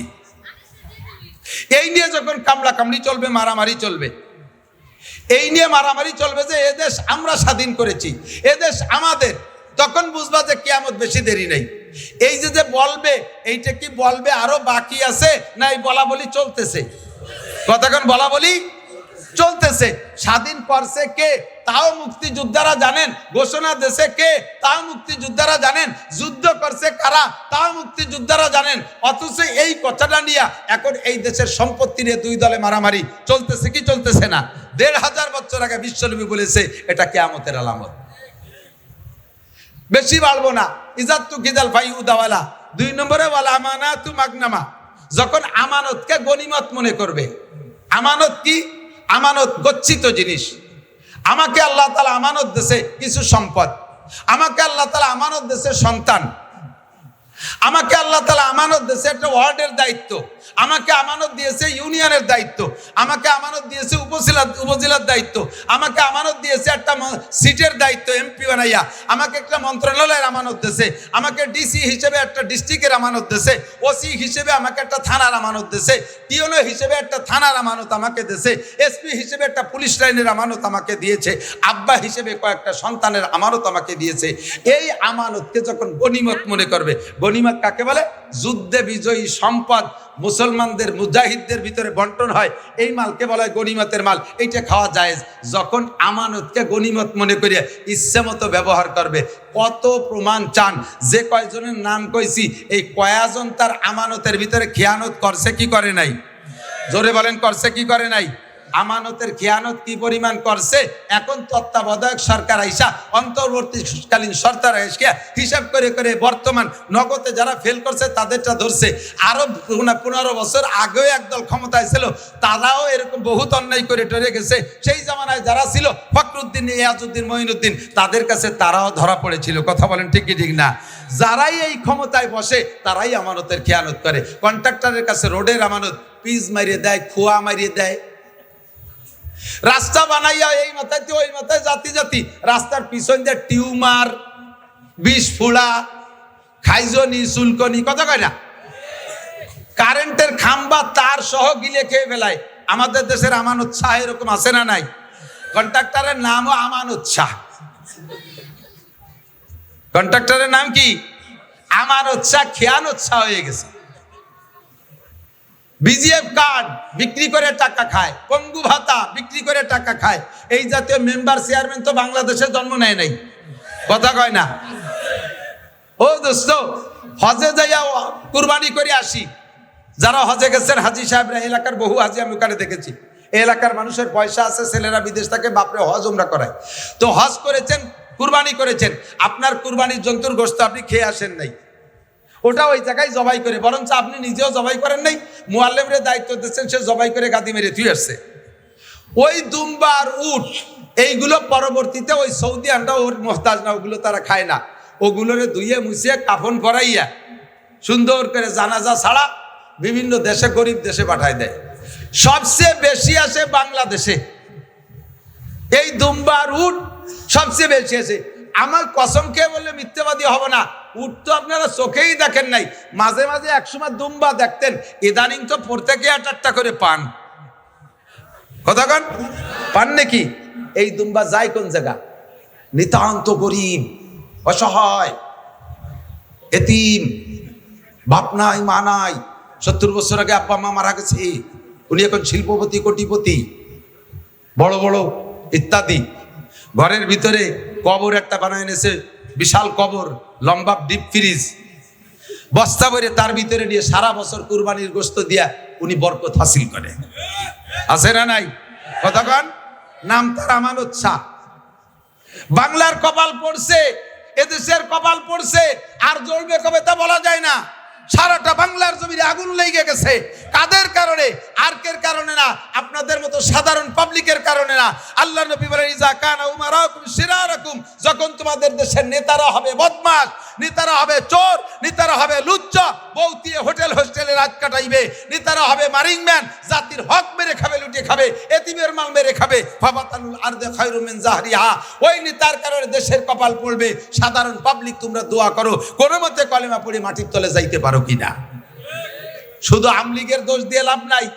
কোনসা সিবা কম, আমাদের গোপালগঞ্জে ভাষায় কয় কোনসা সিবা কম সালুন খারজ, কোনসা সিবা কম সালুন, চেনেন সালুন, চেনেন চেনেন জোল, পুরনো বাংলা সালুন। কোনসা সিবা কম সালুন খারজম, সবসা সিনে চিনি। এদের কারণে দেশে বর্তমানে অশান্তি। কথা বলেন ঠিক কি ঠিক না? যত অশান্তি সব তাদের কারণে। ওলামানাতু মাগনামা, মসজিদের আমানত ক্যাশিয়ারের কাছে। ক্যাশিয়ার কয় শুক্রবার মসজিদে আসে না, কয় জুম্মা। কেন আসে না? ক্যাশিয়ার ক্যাশের টাকা দিয়ে মাইয়ে বিয়ে দেশে, পরে তা মসজিদের কাজের সময় শোধ দিতে পারে না। ক্যাশের টাকা দিয়ে নিজে মুসলমানি নেছে। ক্যাশিয়ারকে এই বুড়ো বয়সে মুসলমানি নেয় নাকি? ও সময় মতো নেই, বয়স হয়ে গেছে 32, তাই নিয়ে সমালোচনা চলতেছে যে তোমাদের মসজিদের ক্যাশিয়ার আইজও মুসলমানি নেই, লজ্জাতে মুসলমানি নীতি যে সে মসজিদের ক্যাশের টাকা দিয়ে নিয়ে ফেলেছে। ক্যাশের টাকা আমি জানি, ক্যাশের টাকা দিয়া সুদির পর লাগাইয়া খায়, ক্যাশের টাকা দিয়ে দোকানের পুঁজি বানায়, ক্যাশের টাকা দিয়ে জমি বন্ধক রাখে, ক্যাশের টাকা নিজের সব জরুরতে লাগায়। মাসআলা জেনে নেন, যারা ক্যাশিয়ার আছেন খালি মসজিদ না, এইরকম আমানত যাদের কাছে, মসজিদের আমানত, মাদ্রাসার আমানত, আপনি আমার সাথে চলেন, এখনই দেখাবো। আমার মাদ্রাসার টাকা রাখার একটা ব্যাগ আমার আছে, ওর ভিতরে আজ থেকে আরো 10 বছরই আগে নিয়ে 4 আনার কয়েন, 4 আনা যে সময় 4 আনা চলতো 25 পয়সা, সে কয়েনও রয়ে গেছে। আমার পকেটে মাদ্রাসার 1 টাকা 5 টাকার কয়েন আছে। আমি আমার পকেটে নিজস্ব 5 টাকা নাই, 1000 টাকার নোট আছে। আল্লাহর রহমতে আমার পান খাওয়ার চাহিদা হলে আমি 1000 টাকার নোট ভাঙ্গাইয়া পান খাই। আমি মাদ্রাসার ওই 5 টাকা দিয়ে আমি খাইয়া পরে শোধ দেবো, তাও আমি করি না। মসজিদের টাকা, মাদ্রাসার টাকা, আমানতের টাকা আপনার কাছে থাকলে ওই টাকা কমিটির সাথে পরামর্শ করা ছাড়া খুচরো টাকারে আস্ত বানাতে পারবেন না, আস্ত টাকারে ভাঙ্গাতেও পারবেন না। কোথায় তাকে সুদের পর লাগানো, কোথায় তাকে জমি খেত করা, কোথায় তাকে নিজের কাজে ব্যবহার করা। আল্লাহ নবী বলেন, যখন দেখবা এই সমস্ত আমানতের উপরে খেয়ানত চলতেছে, তখন বুঝবা দুনিয়ার 12টা বাইজে গেছে, কিয়ামত আর বেশি বাকি নাই। এই ঘটনা কি সামনে হবে না চলতেছে? সামনে হবে না চলতেছে? তাহলে কিয়ামতের সিগন্যাল এসে গেছে। কতক্ষণ ঠিক কি ঠিক না? এগুলো তো করে সব ওই কি বলা হয়, ওই ঢাকা, সিলেট, চট্টগ্রাম, কুমিল্লা, নোয়াখালী, ওই দিকের মানুষ। আমাদের দিকের মানুষ তো এই দোষ নাই। কতক্ষণ আছে? আছে না নাই? 100% আছে, ঠিক কিনা? বল আমানাতু মাগনামা। 2, এদিক টাকা যুবকরা মনে রাখো, খাতায় লেখো, যদি মোবাইলই তাকে লিখে নাও। 15টা কারণে কিয়ামত কাছায় গেছে। তার ভিতরে একটা হলো যুদ্ধে বিজয়ী সম্পদকে নিজের মনে করে এর ভিতরে আধিপত্য গাড়া। 2 নম্বরে আমানতের খেয়ানত করা, আল আমানাতু মাগনামা ইজাতু কিজাল ফাই উদাওয়ালা। 2 নম্বরে ওয়াজ যাকাতু ওয়াল আমানাতু মাগনামা ওয়াজ যাকাতু মাগরামা। যখন উম্মতে এদিক যাকাতকে জরিমানা মনে করবে, এ ভাই যাকাত দেওয়া কি নফল না ফরজ? জোর হলো না? যাকাত ফরজ। আমরা উলামায়ে কিরামরা যাকাতের পরামর্শ দিয়ে যাকাত আদায় করি, সুন্দর করে বুঝাই। আপনার মাল পাক করে। যাকাতের 2টা গুণ। এদিক যাকাতের একটা গুণ হলো যাকাতি উন্মিল মাল, যাকাত দিলে মাল বাড়ে। বলেন সুবহানাল্লাহ। যাকাত দিলে মাল বাড়ে। যাকাতু ইউজাক্কিল মাল, যাকাতে মাল পাক করে। একটু লক্ষ্য করে শুনতে হবে। আপনারা যারা ব্যবসা বাণিজ্য করেন, আপনার দোকানের পুঁজি যদি 52.5 ভরি রূপা, কত? 52.5 ভরি রূপার দাম। 1 ভরি রূপা বর্তমানে 2000 টাকা। 52.5 দুগুনি 1,05,000। আপনার দোকানে যদি খেয়াল করতেছে না, ব্যবসায়ী বাণিজ্যিকরা খেয়াল করতেছেন না, জীবন ভরে হারাম খাইতেছেন, আপনার উপরে যেই জাকাতের টাকা ফরজ হয়েছে বের করে গরিবকে দেওয়া, ওই টাকা না দিয়ে যদি খান শুয়োরের গোস্ত খাওয়ার মতো গুনাহ হবে, শুকরের পায়খানা খাওয়ার মতো গুনাহ হবে, ওটা হারাম। এজন্য জাকাতটা ভালো করে বুঝে নেন। আপনার দোকানের ব্যবসায়ী মাল পুঁজি যদি থাকে 1,05,000 টাকার মাল, এই 1,05,000 টাকা পুঁজি খাটাইয়া 1 বছর ব্যবসা করেছেন, আপনার সংসার সুন্দরভাবে চলছে, আপনি কোথাও দিনাদায়িক নাই, আপনার ডাইনিও আপনার ব্যাংকে জমা করেন নাই, শুধু ওই ব্যবসার ভিতরে 1,05,000 টাকার মাল আছে।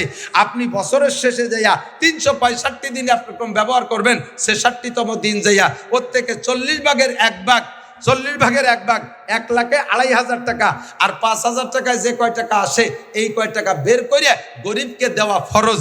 যদি আপনি না দেন তাহলে আপনার পুরো মাল আপনার জন্য 366তম দিন যাইয়া ওর থেকে একটা চকলেট আপনি খাইতে পারবেন না, হারাম হয়ে গেছে, ওর কিচ্ছু আপনি ব্যবহার করতে পারবেন না। এই টাকা বের না করা পর্যন্ত আপনার বাকি টাকা পাক হবে না।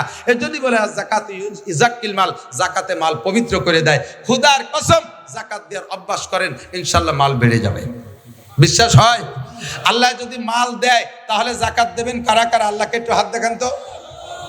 সত্যি দেবেন? সত্যি দেবেন? জাকাত দেবেন? জাকাত দেবেন? মাশাআল্লাহ, হাত নামান। জাকাত দেবেন খোলা ময়দানে, দোষ নাই। জাকাত দিয়ে শুধু জাকাত দিয়ে ইউটিউব করবেন, দোষ নাই। ছেড়ে দেবেন, ইউটিউবে চ্যানেল করে ছেড়ে দেবেন। বড় গরু কুরবানির গরু কিনে, বিশাল ষাঁড় 6 লাখ 8 লাখ টাকা দিয়ে কিনে রাস্তায় ষাঁড়ের শিঙি রং মাখাইয়া গলায় ঘন্টি দিয়ে রাস্তায় বাঁধতে থবেন বেশ কয়েকদিন পর্যন্ত। এইটা দেখাবেন, মানুষে দেখাবেন। কেন জানেন? যারা কৃপণ কুরবানি দেয় না, ওই আইডিয়াটা রাস্তায় যারা যখন শিং জাহি দেয়, ওই কৃপণকে কলজেই যে কোপ লাগে। ছেলেতে ইটালি থেকে 6 লাখ টাকা পাঠাইছে বাপরে কুরবানি দিতি, আব্বা 6 লাখ টাকা দিয়ে গরু কুরবানি দেবেন, আব্বা 60,000 টাকা দিয়ে একটা প্যারালাইসিসের রুগী কিনে নিয়েছে, আর বাকি টাকা দিয়ে জমি রেখে ফেলাইছে। এই প্যারালাইসিসের রুগী বাবু গরু ভ্যালিয়া বাড়ি মেয়ের কুটির সাথে বাঁধছে। কুরবানির 2 দিন আগে থরথরায় কাঁপতেছে, ওর ময়না ডুলি হয়েছে, নালাইতেছে, চাবাই না, খায় না কিছু, দৌড়ই চলে আইছে মাদ্রাসায়। হুজুর, এ গরু তো কুরবানির দিন কিন্তু টেকবে না, একদিন আগে কুরবানি দিলি কি হয় নাকি হুজুর? তোমারে 6 লাখ টাকা দিছে কুরবানি দিতে, ছেলেরা কামাই হইয়া, আর তুমি বুড়ো এক প্যারালাইসিসের রুগী আইনা কুরবানির আগের দিন। যে গরু কুরবানি দিছো ওই গরুর গোশত চাবাডুও যায় না। গরুর বয়স, তোমার বয়স হচ্ছে 2 বছর কম, এই গোশত চাবানো যায় না। তুমি এই ফাঁকিবাজি করো না। আল্লাহ তাআলা তৌফিক দিয়েছে বড় নরম গরু কুরবানি দিয়ে বস ব্যাগ প্যাকেট ভরে ভরে মানুষের বাড়ি বাড়ি কুরবানির গোশত আগায় দিবা। আল্লাহ তাআলা আগামী বছর তোমাকে আরো বড় গরু কুরবানি দিয়ে তৌফিক দান করবে। এবার জাকাত দিয়ে দেখেন, আগামীবার আল্লাহ তাআলা আরো বেশি তৌফিক দেবে। তবে জাকাত, এদিক তাকান, প্রত্যেক ইবাদতের ফিল্ড আছে। প্রত্যেক ইবাদতের কি আছে? নামাজ পড়তে হয় কোন জায়গায়? আরে কথা কয় না রে, অপ্রয়োজনীয় কথা বলতেছি। নামাজ পড়তে হয় কোন জায়গায়? ঈদের নামাজ কোন জায়গা? জুমার নামাজ কোন জায়গা? জানাজার নামাজ কোন জায়গা? মাঠে, ঠিক না? তাহলে এই ইবাদতের একটা ফিল্ড আছে না?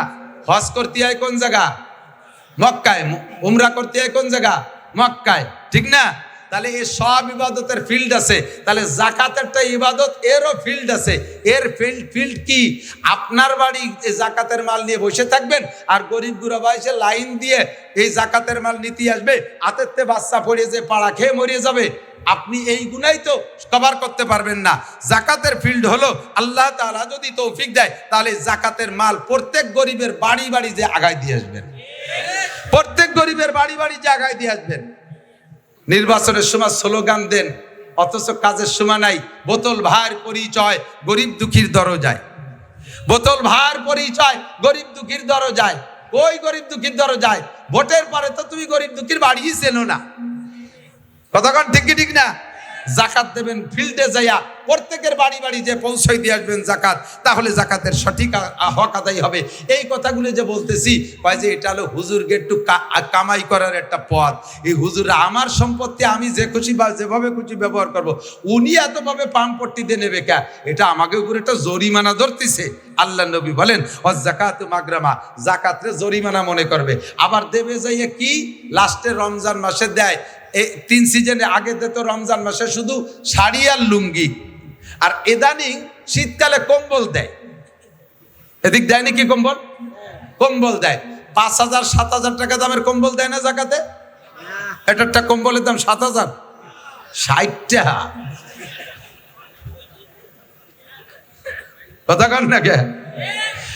আমারও একটা দেশে গতবার 60 টাকা দামের কম্বল, তা কাটিয়ে 4 জায়গা পাপোশ বানাইছি। যিনি এই কম্বল দেন, আপনি নিজে কি ওই কম্বল ব্যবহার করেন?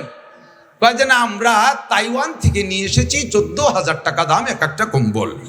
যেরকম সুবহানাল্লাহ। পাজি কোথাকার। তোমার গাকি শোনাই দিয়ে বান্দারু যে তাইওয়ানের 14,000 টাকার কম্বল তুমি গায়ে দিবা, আর দেশের গরিব মানুষের মা শরীর কি বানানো ছাইয়ে মাটি দে যে তাকে তুমি এই ছাগলের জ্যাকেট দিবা। যে জ্যাকেট যে কম্বল দেছো ও গায়ে না দিয়ে কয়েকদিন এইভাবে পাপোশ বানাইছে, পরে ছাগলের গায়ে পেঁচাই দিছে। ছাগলের 2 মুখ দেওয়ার পরে তাকে সে ভিজিয়ে সে বাইরে ডাকতেছে, কাকি তাড়াতাড়ি খুলে নেন, ঠান্ডা লাগবে না, নিমোনিয়া হবে না। ছাগলের গাইতে খুলিয়ে নিয়ে ধুইয়ে তারপরে হাড়ি ধরার নেকড়া বানাইছে। ওই গরিব মানুষ ব্যবহারও করে না, যত গরিবই হোক না কেন। কতক্ষণ? 5,000 কম্বল না দিয়া 100 খান কম্বল দেন। 5,000 কম্বল না দিয়া 100 খান দামি কম্বল দেন। 100 খান দামি কম্বল একজনকে দেবেন, 30 বছরের মধ্যে তারে আর কম্বল দেয়া লাগবে না। কথা বলেন ঠিক ঠিক না? একটা দামি কম্বল যত্ন সহকারে গরিব মানুষ 20-30 বছর পর্যন্ত ব্যবহার করতে পারে। লুঙ্গি একটা দেশেন, 2 বার ধোয়ার পরে তার মার কেটে গেছে, ওই দিয়ে দরজার মসজিদের দরজায় দাঁড়াইছে, ভিতরে যারা চাই রয়েছে যে এই পাশে পাশে একেবারে আর এক মসজিদের মুসল্লি তার লুঙ্গির হুটো দিয়ে দেয়া যায়। এইরকম জাকাতে জাকাত আদায় হবে না। কথা কন? ফকুবাজি জাকাত। আর ভোট কালেকশনের জন্য যারা যারা লুঙ্গি দেয় আর শাড়ি দেয়, মহিলাকে শাড়ি দেশে গালাগালি হতে যায়, উরে নিপুণ সেরে আল্লাহ সম্পত্তি দেশে শাড়ি যে একখান দেশে, তাই দিয়ে মশারিও হবে না। এতে মশারি বানালেও মশা ক্রলিং করে ঢুকে যাবে। তোমার এই শাড়িতে জাকাত আদায় হবে না। সাবধান থেকো। তুমি যে জিনিস ব্যবহার করো, যে জিনিস নিজে পছন্দ করো, ওই জিনিসই তুমি দান করবা। যে জিনিস নিজে ব্যবহার না করতে পারো, ওই জিনিস দান করলে নেকি পাবা না। জাকাতু মাগরামা। 3 নম্বর অপরাধ হলো উম্মতে জাকাত দিতে যাবে না। আরে খালি টাকা, খালি টাকার জাকাত না, খালি টাকার জাকাত না। আপনাদের দেশে পাট হয় না? পাট জমিনের ফসলকে, ফসলের জাকাতকে বলে ওসর। পাট ফলাইতে এবং কাটিয়ে কুটিয়ে পরিষ্কার করতে খরচ বেশি, 40 ভাগের 1 ভাগ। ইরিদান ফলাইতে কাটিয়ে কুটিয়ে আনতে খরচ বেশি, সার ওষুধ কীটনাশক দিয়ে 40 ভাগের 1 ভাগ। দেশে আর একটা ফসল হয়, এই কার্তিক মাসে বুন হয়, ওর পিছনে অত খরচ দেয়, সার ওষুধ পানি পুনি লাগে না। খেসারি, কলই, মুসুরি এগুলো ঠিক না? এর পিছনে কোনো খরচ নাই। এটা দিতে হবে 10 ভাগের 1 ভাগ। আর এক প্রকারের ফসল চা বানাইতে একটু খরচ বেশি লাগে, আখ টাকা এই জাতীয়, তার দিতে হবে 20 ভাগের 1 ভাগ। আপনার 20টে বাঁশঝাড় আছে, 20টে বাঁশঝাড় আছে, এই 20টে বাঁশঝাড়ের আপনার বাৎসরিক প্রয়োজন মিটার পরে বছরের শেষে যে বাঁশ থাইকে যায়, বাঁশের পিছনে কোনো খরচ নেই। প্রত্যেক 10টা বাঁশের 1টা বাঁশ দিতে হবে। আপনার একটা আম বাগান আছে, এই আম বাগানে আপনার খাওয়ার আমের পরে এই আমের পিছনে যা খরচ হয়েছে, এই খরচের পরে খরচ হিসেব করবেন। যদি খরচ বেশি হয় তাহলে 40 ভাগের 1 ভাগ, মাঝারি ধরনের খরচ হইলে 20 ভাগের 1 ভাগ। যদি খরচ মোটেই না হয় তাহলে 10টা আমে 1টা আম গরিবকে দিতে হবে। আপনার আম বাগান আছে, দেশি আম বাগান, ও জায়গা প্রচুর আম হয়, ওর ভিতরে গরিব দুঃখীরা আসলে তার ভিতরে প্রত্যেক 10টা আমের 1টা আম গরিবকে দিয়ে দিতে হবে। অথচ মাহফিলের সময় আমাকে হুজুররা যদি গ্রামে বাঁশ কাটতে যায়, যাইয়ে যদি কয় কাকা আপনার জাকাতের বাঁশটা দেন, কয় আসো বাঁশ দিবানি, আহিয়ালা বাঁশ দিবানি। বাঁশ দেয় না, আহিয়ালা বাঁশ দেয়। ও দুষ্ট, ভালো করে মনে রাখবেন, মানজাবিল হাসানা ফালাহু আশরু আমসালিহা। যে আল্লাহরে 1 দেয়, আল্লাহ তারে 10 দেয়। জোরে বলেন কয় দেয়? আরো জোরে কয় দেয়? একেবারে তাজা খবরেরটা কই। আমি এক মাদ্রাসায় পড়াইতাম এক সময়। ওই মাদ্রাসার হাফেজ সাহেব হুজুর গেছে ওই মাদ্রাসার এলাকায় বাঁশ কাটতে। হাফেজ সাহেব হুজুরের নিজের জবানে যা শুনেছি তাই আপনাদেরকে শুনাই। এই বাঁশের কথা আসছে বিদায় মনে পড়ছে। হাফেজ সাহেব হুজুর গেছেন এক এলাকায় বাঁশ কাটতে, সবার বাঁশ তো বিভিন্ন বাড়ি থেকে কাটছে, এক লোকের 80 জাড়। আর আমাদের এলাকায় একটা প্রবাদ আছে, সখীর নারকেল কৃপণের বাঁশ। বাঁশের ব্যাপারে যত কৃপণতা করতে পারবা তত জাড়ে বাঁশ ভালো হবে, আর নারকেল যত দিবা তত ফলবে বেশি। উনি এই সুন্নতের পর আমল করে 80 জাড়ের থেকে কেউ এখন পুঞ্চিও দেয় না। আজকে গেছে হাফেজ সাহেব বাঁশ কাটতি, বহুত করে বুঝাইছে, ও মোটে নরম হয় না, খুব কঠিন। লাস্টে হাফেজ সাহেব কয়, ভাইজান দেন, আল্লাহ একটা দিলি 5টাও তো দিতে পারে। এই কথাও গিরে দিছে। কয়টা দেবে? কয় 5টা দেবে। দেবে? হ্যাঁ 5টা দেবে। এবার হাফেজ সাহেবের ভিতরে ওনার ভিতরে কন্ট্যাক্ট ফাইনাল হচ্ছে, একটা দিলি কয়টা হবে? হাফেজ সাহেব কইছে 5টা, ওই 5টাই হাফেজ সাহেব টাইট দিছে। হ্যাঁ আপনি একটা দেন, আল্লাহ আপনার 5টা দেবে। ওই লোক ক্রিমিনালি হইয়া বাঁশের জাড়ে নিয়ে যাইয়া একটা জাড়ে 3টে বাঁশ, এই 4 বছর পর্যন্ত তাতে আর নতুন করে লিওয়াই না। তা হাফেজ সাহেব কইছে একটাই 5টা হবে, এনতে যদি একটা দেয় তাহলে 5টা হবে, তাহলে জাড়টা ফিরে নতুন হলো। কয় যে এনতে টাকা দিয়ে নেন, এই জায়গায় 4টা নেন। সত্যি হাফেজ সাহেব সেই 4টা কেটে নিয়ে আসছে। তো উনি তো উনার কায়দায় ওই সেই সময় ওয়াজের দরকার কইছে, বাঁশের দরকার নিয়ে আইছে।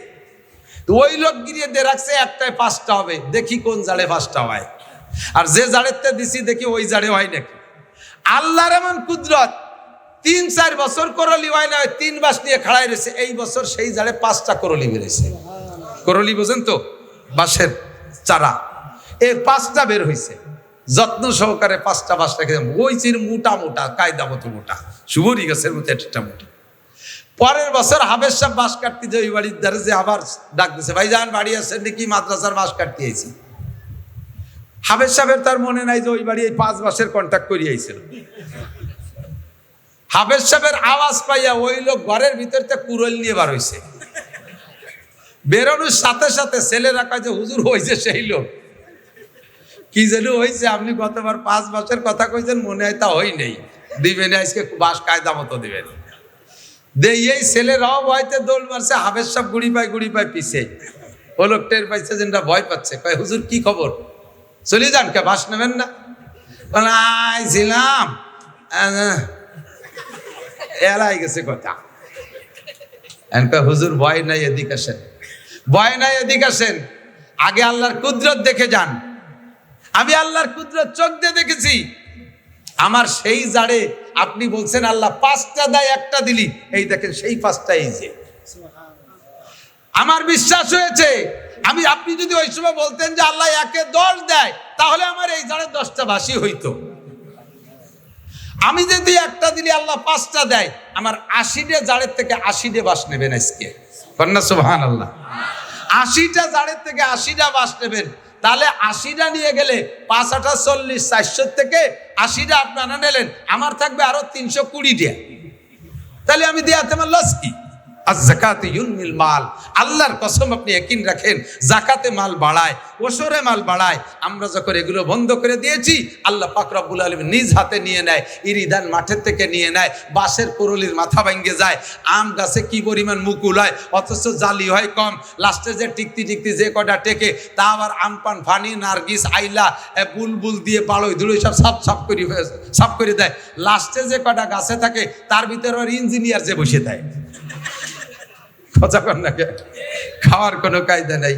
অযাকাতু মাগরামা, কিয়ামতের আলামত। উম্মতে যখন যাকাতরে জরিমানা মনে করবে। আমরা সব জায়গার যাকাত দেব তো ইনশাআল্লাহ? ফসলের যাকাত দেবেন তো ইনশাআল্লাহ? হুজুররা পাট কালেকশন করতে আসে, কোন পাট দেয় জানেন? ভালো ভালো সোনালি আঁশ, যেগুলো সোনালি আঁশ এক জায়গাতে রয়েছে, সেদিক হুজুরকে নেয় না। কুষ্টা আছে এক জায়গা, কয়টা ঘোড়ার কুষ্টা। এক কবরের ভিতরে 40 কবর দেশে, লাস্টে আলকাতরার মতো হয়ে গেছে পানি। ওর মধ্যে যে পাট জাগ দেশে, সেই পাট কয়টা বাইসিয়ে এনে থুইছে, মহিলাকে চুলির মতো দেয়া যাচ্ছে। যাও ওই জায়গাতে 5 মুঠা নিয়ে যাও। আল্লাহ কয় আগামী বছর পাট ভিজেই দিছিস, তোর এলাকায় পানি দেব না। ভালো পাটগুলো বেশি আমার মৌলবীকে এরকম আগাইলে পাট, এরকম কি বলা হয়, গুড়ার কোষ্টা দিয়ে তুমি যাকাত আদায় করতে আসো, হবে না। লান তারালুল বিররা হাত্তা তুনফিকু মিম্মা তুহিব্বুন। যতক্ষণ পর্যন্ত তোমার ভালোবাসার মাল দান না করবা, ততক্ষণ তুমি নেকি পাওয়ার আশা করতে পারো না। এই যে কালেকশন, এদিক দেখেন, এই ব্যাগ নিয়ে কালেকশন করছে না ভিতরে, যাইয়ে দেখেন গে কত রঙের টাকা ওই ব্যাগের মধ্যে আছে।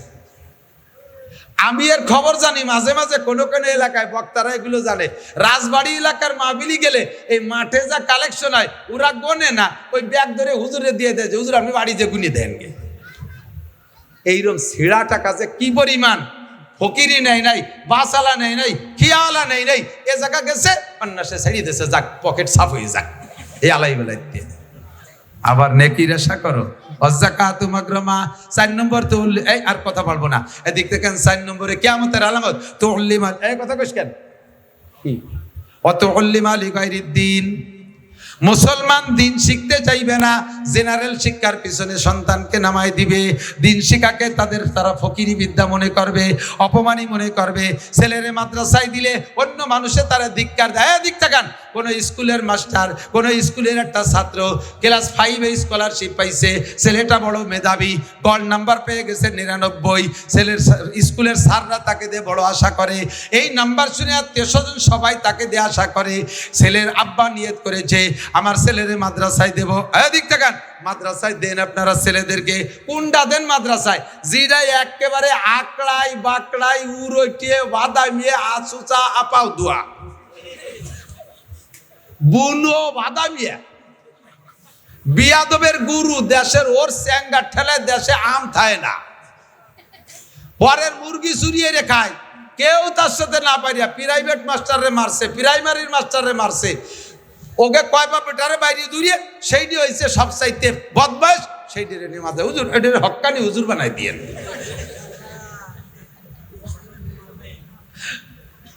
চায় দক্ষিণ দিক দেয় উত্তর দিক, গলা শূন্য প্যাট মোটা, ভাষায় গোস্ত নাই, মাথা সাইকেলে সিটির মতো 3 কোনা। এরে ভাটা তুমি হক্কানি হুজুর হইয়াছো। জন্ম অন্ধ, মা মায়ের পেটে থেকে দুনিয়া দেখতে পারে নাই, মারও দেখতে পারে নাই, সেই ডেরে পাঠাইছে 30 পারা হাফেজ হতি। অন্ধ হাফেজ দেখছেন না, বহুত দেখছেন না? আজীব কারবার, কত বড় বৈষম্য। খালি বৈষম্য হয়েছে চাকরির ব্যাপারে, বৈষম্য দূর করো না, সব জায়গার বৈষম্য ঠিক করো। আল্লাহু আকবার। বালোডারে মাদ্রাসায় দেওয়া বেরেনিটা। আমার মাদ্রাসার একটা ছাত্র কয়দিন আগে সবক শেষ হয়েছে, আমার ভাগ্নি হয় স্বাস্থ্য বোনের ছেলে, মাত্র 5 মাস 150 দিনে 30 পারা কোরআন শরীফ মুখস্থ করছে। 8 বছর বয়স, মাত্র 8 বছর বয়স। তার নামটাও কইতে পারে না ভালো করে, এমন এত ছোট মানুষ, মাত্র 5 মাস সবক করছে, 30 পারা কোরআনের হাফেজ। এখন সে কোরআন শরীফ উল্টো দিক দিয়ে মুখস্থ করতেছে, সদর দিক দিয়ে 30 পারা হয়েছে, উল্টো দিক দিয়ে মুখস্থ করতে করতে, মানে উল্টো দিকে ইয়াদ করতেছে। আন্তর্জাতিক পর্যায়ে চলে যাবে ইনশাআল্লাহ। তো উল্লিমা লিগাইরিদ্দিন, মুসলমানের সন্তানকে দিন শিখাবে না, এটাকে ফকিরি বিদ্যা মনে করবে। ফকিরি বিদ্যা। আমি বলি এদিক তাকান, বর্তমানে আলেমদের চাইতে জেনারেল শিক্ষিত ছেলেরা বেকার বেশি। কথা বলুন ঠিক কি ঠিক না? আলেমদের চাইতে এই যে চাকরি বৈষম্য নিয়ে যে আন্দোলন শেখ হাসিনারে পতন ঘটায় দিয়েছে, এই বৈষম্য দূর করার জন্য যে আন্দোলন করেছে, এটা কি মাদ্রাসার ছাত্রদের চাকরির বৈষম্যতা দূর? জেনারেল ছাত্রদের বৈষম্যতা দূর। লক্ষ লক্ষ ছেলে বেকার, এই বিদ্যার নামই হয়েছে এখন বেকার বিদ্যা।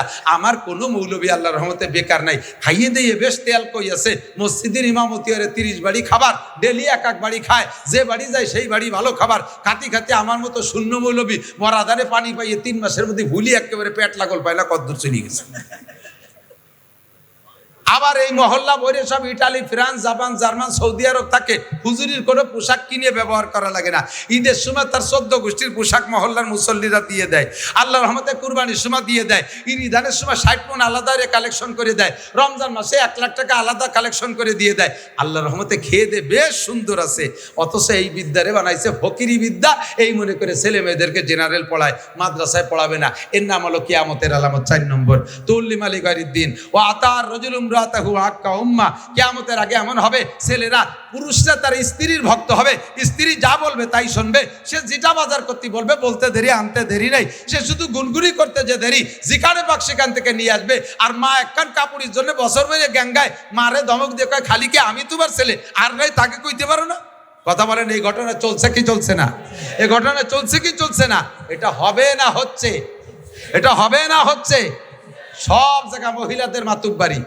আপনার মারে আপনি কাপড় কিনে দেবেন, আপনার বোর কাছে শোনা লাগে। এরকম ফ্যামিলি আছে না নাই? আপনার বাপরে আপনি লুঙ্গি কিনে দেবেন, আপনার বোর কাছে শোনা লাগে। ছেলে কত বড় কপাল পুড়া, বিদেশে যাওয়ার সময় সাউরির নামে অ্যাকাউন্ট খুলে দিয়ে গেছে। জোরে কোন সুবহানাল্লাহ। এ কথা কয় না কি বিল্লাহ, নাউজুবিল্লাহ। আছে না নাই? হুজুর এই চারটে এক পর বলছেন, আতা রজুলুম রাতাহু আক্কা উম্মা, স্ত্রীর আনুগত্য হবে, মার নাফরমানি করবে। ও আদনা সাদিকাহু আকসা আবা, বন্ধু বান্ধবদের পিছনে হাজার হাজার লাখ লাখ টাকা খরচ করবে, অথচ আব্বার ঔষধ কেনার পয়সা দেবে না, আব্বারে দামি একটা পাঞ্জাবি বানাই দেবে না, আব্বা তবলিগে যাইতে চাইলে টাকা দেবে না, আব্বার প্রয়োজন পরিমাণ খাবার দাবার হাত খরচের টাকা দেবে না। এগুলো সবই কিয়ামতের আলামত। এরপরেও জহারাতিল আসওয়াতু বিল মাসাজিদ, মসজিদে যাইয়া ইবাদত করবে না, মসজিদে যে কোরআন নাই, মসজিদে যে নামাজ নাই, সময় পাইছে 2-4 টাকা নফল পড়বে, তা পড়বে না, পয়সা গিবাত শিকায়ত করবে। এরে হাসিনেরে উঠো, খালেদারে ডুবাও, খালেদারে উঠো, হাসিনেরে ডুবাও। মহল্লায় কে কি অন্যায় করছে সেইগুলো নিয়ে যত দড়ি দরবার, যত গিবাত শিকায়তের গল্প চলে, ব্যবসা বাণিজ্যের গল্প চলে, রাজনীতির গল্প চলে মসজিদে। মসজিদের মধ্যে জিকির নাই, মসজিদের মধ্যে ফিকির নাই, মসজিদের মধ্যে নামাজ নাই, মসজিদের মধ্যে তিলাওয়াত নাই, দুনিয়াবি গল্প স্বল্প। কথা বলেন হচ্ছে কি হচ্ছে না? ও জহরাতিল আসওয়াতু বিল মাসাজিদ। এরপরে হুজুর ভাই আমার দিক থেকে ও সাদাল কবিলাতা ফাসিকুহুম, জায়গা মতো চলে আইছি। এই ও সাদাল কবিলাতা ফাসিকুহুম, কওমের জাতির নেতা হবে ফাসিক। জোরে বলেন কে? ফাসিক কারে কয়? 1 নম্বরে নামাজ পড়ে না, 2 নম্বরে দাড়ি কাটে, 3 নম্বরে হারাম হালালের বাসা কুটা নাই, সুদে কারবার গুছে কারবার করে। কথা কয় না? একে কি কয়? ফাসিক কয়। কি কয়? বউ বাচ্চারে পর্দা করায় না, এরে কি কয়? ফাসিক বলে। এই জাতীয় ফাসিক যখন হবে তোমাদের জাতির নেতা, সাদাল কবিলাতা ফাসিকুহুম, কওমের নেতৃত্ব মেম্বার থেকে নিয়ে সংসদ ভবন পর্যন্ত সব জায়গা যখন নেতৃত্ব দেবে ফাসিকরা। একজন আলেম নির্বাচনে দাঁড়াবে, সে ভোট পাবে না। একজন দাড়িওয়ালা মানুষ নির্বাচনে দাঁড়াবে, ভোট পাবে না। গাঁজাখোর, ইয়াবাখোর, মাগিবাজ, ফাঁকিবাজ, লম্পট, লুচ্চ, দাড়ি কাটা, দাঁড়ায় মতে খাড়ায় খায়, আইটি পায়খানা করে, নামাজ নাই, রোজা নাই, হজ নাই, যাকাত নাই, সুদখোর, ঘুষখোর, দুর্নীতিবাজ, টোন মারা, মন মারা, এই সমস্ত যত বদমাইশগুলো এরা দাঁড়াইয়া নির্বাচিত হয়ে যায়। এটাই তোমাদের কপাল পোড়ার কারণ। ঠিক কি ঠিক না? ও দোস্ত, যাই করি না কেন আমাদের এই বেল্ট আমলিগির বেল্ট, যথেষ্ট বেশিরভাগ সংখ্যাগরিষ্ঠ আমলিগ। তারপরে অন্য কম নাই তা না, এর ভিতরে সব দল আছেন। আমলিগ, বিএনপি, জামাত, জাতীয় পার্টি, ৮৮, চন্দ্রকোনা, মানিকগঞ্জ, সুরেশ্বর, বজেশ্বর, ইনায়তপুর, বাহাদুরপুর, শরীয়তপুর, মাদারীপুর, সবপুর, পুরোপুর, সবপুর আছেন। কেউরে আলাদা করে ওয়াজ করতেছি না। এখন বর্তমান যে সময়টা, এটা হলো অন্তর্বর্তীকালীন সরকারের সময়। এই সময় এই সরকারের কোনো স্থায়ী আধিপত্য নাই। এরা 3 বছর পর নেমে যাবে অথবা 4 বছর পর নেমে যাবে। এদের কোনো মাতুব্বারি ওইভাবে নির্বাচিত সরকারের মতো নাই। এখন আমরা উন্মুক্ত, এখন আমরা ফ্রি। কয় বছর ভোট দিতে পারছেন কি পারছেন না সেটা আমি বলবো না। বাকি সামনে যদি নির্বাচন হয় উন্মুক্ত ভোট দিতে পারবেন, উন্মুক্ত ভোট দিতে পারবেন। ভোটের ব্যাপারে বিচার করে, ভোটের ব্যাপারে পাক্কা সিদ্ধান্ত নেবেন ইনশাআল্লাহ। আমি আর জীবনে কোনোদিন ফাসিকের মার্কায় ভোট দেব সিদ্ধান্তে একমত। ফাসিকের মার্কায় ভোট দেব, ওই ফাসিকরে ভোট দিয়ে নির্বাচিত করা মানে দুনিয়ার হায়াত কমায় ফেলানো, কিয়ামতের কাছে টেনে আনা। কথা বলেন ঠিক কি ঠিক না? আল্লাহর কোরআনী আইন এদেশে একটু বাস্তবায়ন একটা বার না করিয়ে দেখি। হুজুররা জীবন ভরে কয় ইসলামী কোরআনী শাসনের ভিতরে শান্তি। এ তো চোখ দিয়ে দেখলাম না, খালি শুনলাম। একটা বার না, অনলি ওয়ান টেস্ট, একটা বার আমরা একটু দেখি। কথা বলেন ঠিক কি ঠিক না? আমি আমলিগ, বিএনপি, 2 গোষ্ঠীরে বহু পরামর্শ দিছি, তোমাদের এগেনস্টে আমি কেউরে দাঁড়াতে দেব না। আমি বাংলাদেশের 1000 বক্তা নিয়ে তোমাদের পক্ষে আমি ওয়ার্ক করে বেড়াবো। মাত্র 3টে কথা বাস্তবায়ন করো। 1 নম্বরে জাতীয় সংসদ থেকে নামাজের বিল, 2 নম্বরে দেশের ভিতরে পর্দার বিল, 3 নম্বরে জাকাতের বিল পাশ করিয়া জাতির জাকাত আদায় করে গরিব দুঃখীর গালে গালে পৌঁছাইয়া দাও। এই 3টে কথা বাস্তবায়ন করো, আমি তোমাদের পক্ষে ওয়ার্ক করব। আমলিগ, বিএনপি কোনো সরকার মানে নাই, কোনো সরকার মানে নাই। আল্লাহ 2টারই অপমান করে নামাই দিয়েছে। আমরা আগামীতে ইনশাআল্লাহ কোরআনী শাসন ব্যবস্থা দেখতে চাই। কারা কারা একটু তাকবীর বলেন, একটু নেতৃত্ব দেন।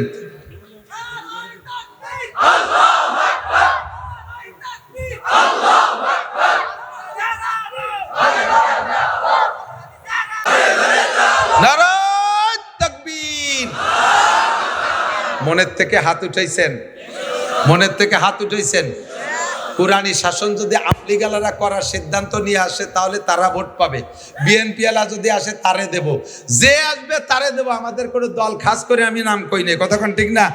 যাতে আমার সাথে গ্যাঞ্জাম বাঁধাবে, রাস্তায় যায় আবার গাড়ি আটকাই দেবে, এ পথ আমি খোলা রাখছি আল্লাহর রহমতে, কোনো সমস্যা নেই। বাকি আগামীতে আমরা কমপক্ষে একটা টার্ম একটু ট্রাই করে দেখি, শান্তি আসতে বাধ্য। কথা বলেন ঠিক ঠিক না? এইটা পুরোইলে কিসা, আরে এদিকে দিক তাকায়, পুরোইলে কিসা কব না, সাহাবাই কিরামদের গল্প শোনাবো না, নগদে আফগানিস্তানের দিকে তাকান। যদি মনে চায় পয়সা থাকলে ভিসা করে যান। আমি মিথ্যে কথা বলে আইসি আমারে গলা চিবিয়ে ধরবেন। মাত্র 2 বছর মৌলবীরা কুরআনী শাসন করেছে, ফলাফল কি পাইছে? সারা পৃথিবীতে যে কয় রাষ্ট্রের, সারা পৃথিবীতে যাদের টাকার দাম সবচেয়ে বেশি, তার ভিতরে রোল নাম্বার 3 হয়ে গেছে আফগানিস্তান। টাকার মান 3 নম্বরে আফগানিস্তান। আমেরিকান ডলারের চাইতে আফগানি টাকার দাম বেশি। সেই আফগান দেশ রয়েছে, তাদের সেই মাটিও রয়েছে। এই 2 বছরের আগে যেই মাঠে যেই আঙ্গুর গাছ লাগানো ছিল, সেই গাছই রয়েছে, গাছও কাটিয়ে নতুন গাছ পাল্টায় লাগায় নাই। 2 বছর আগে ওই গাছের আঙ্গুর 1 কেজিতে 4টে লাগতো, 4 কেজি হতো, 4 কেজি হতো। আর সেই গাছই রয়ে গেল।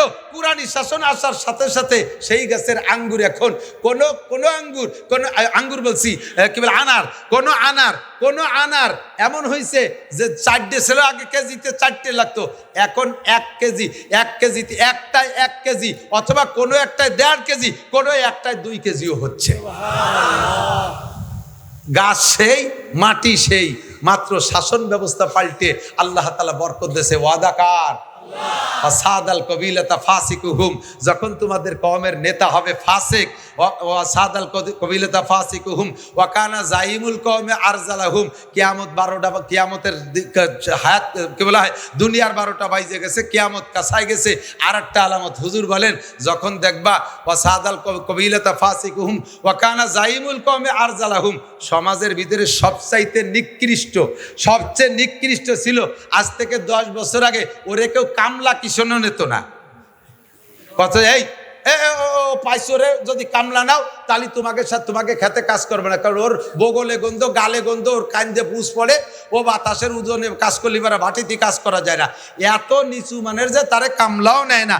হঠাৎ করে ছেলে একটা ইটালি চলে গেছে, আল্লাহু আকবার, এখন উনি ইটালি হয়ে গেছে, 5 তলা দালানের মালিক।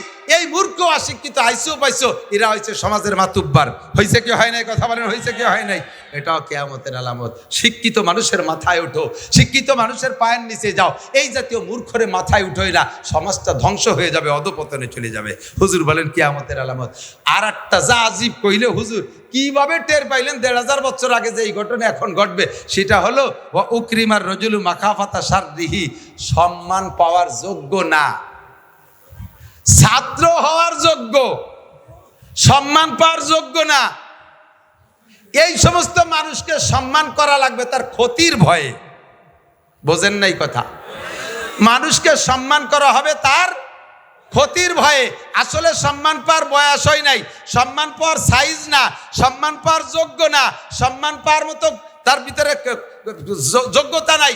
এই মানুষগুলোর যদি সম্মান না করি, সার না কই, বস না কই, তাহলে আবার কোন জায়গা থেকে কোন ক্ষতি করে বসে। এই কারণে তারা সম্মান আর স্যালুট দেয়া লাগে। এ ঘটনা কি ঘটবে না? বর্তমানে ঘটছে, কিয়ামতের আলামত। আর একটা হলো, এই এদিক তাকান, ও জহারাতিল মাহাজিব ওয়াল কায়নাত। খেয়াল করে না রে, এইটি হলো আজকে আমার সবচাইতে বেশি গুরুত্বপূর্ণ। ও জহারাতিল মাহাজিব ওয়াল কায়নাত, বাদ্যযন্ত্র এত প্রভাব পাবে যে কোরআন তিলাওয়াতের মধ্যেও বাজনা ঢুকে যাবে, হাদিস তিলাওয়াতের মধ্যে বাজনা ঢুকে যাবে, জিকিরের মধ্যে বাজনা ঢুকে যাবে, ইসলামী সঙ্গীতের মধ্যে বাজনা ঢুকে যাবে। গান বাজনাকে এত প্রাধান্য দিবে যে মুসলমান কোনো একটা আনুষ্ঠানিকতা এই বাজনা ছাড়া হয় না। ইসলামী সঙ্গীত গায়, এই যে দেখেন ফাও লাইট দুটো জ্বালায় রাখছে, কি দরকারের? কেন এই লাইট, এই ফোকাস করার কি দরকার? এটা কি মমতাজের মঞ্চ? এটা কি বাউল গানের মঞ্চ? এটা কি জারি যাত্রা খরচার মঞ্চ? কেন এইগুলো ইসলামী মঞ্চের ভিতরে আসবে? এটাই কিয়ামতের আলামত।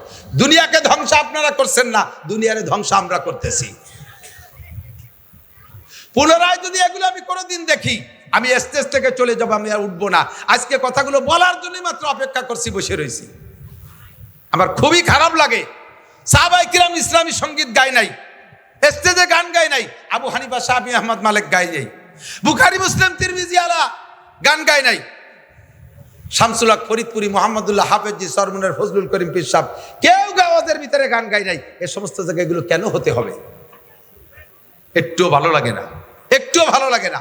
এই করে আসল জিনিসের স্বাদ নষ্ট করে ফেলাইছে, এই করে আসলের স্বাদ নষ্ট করে ফেলাইছে।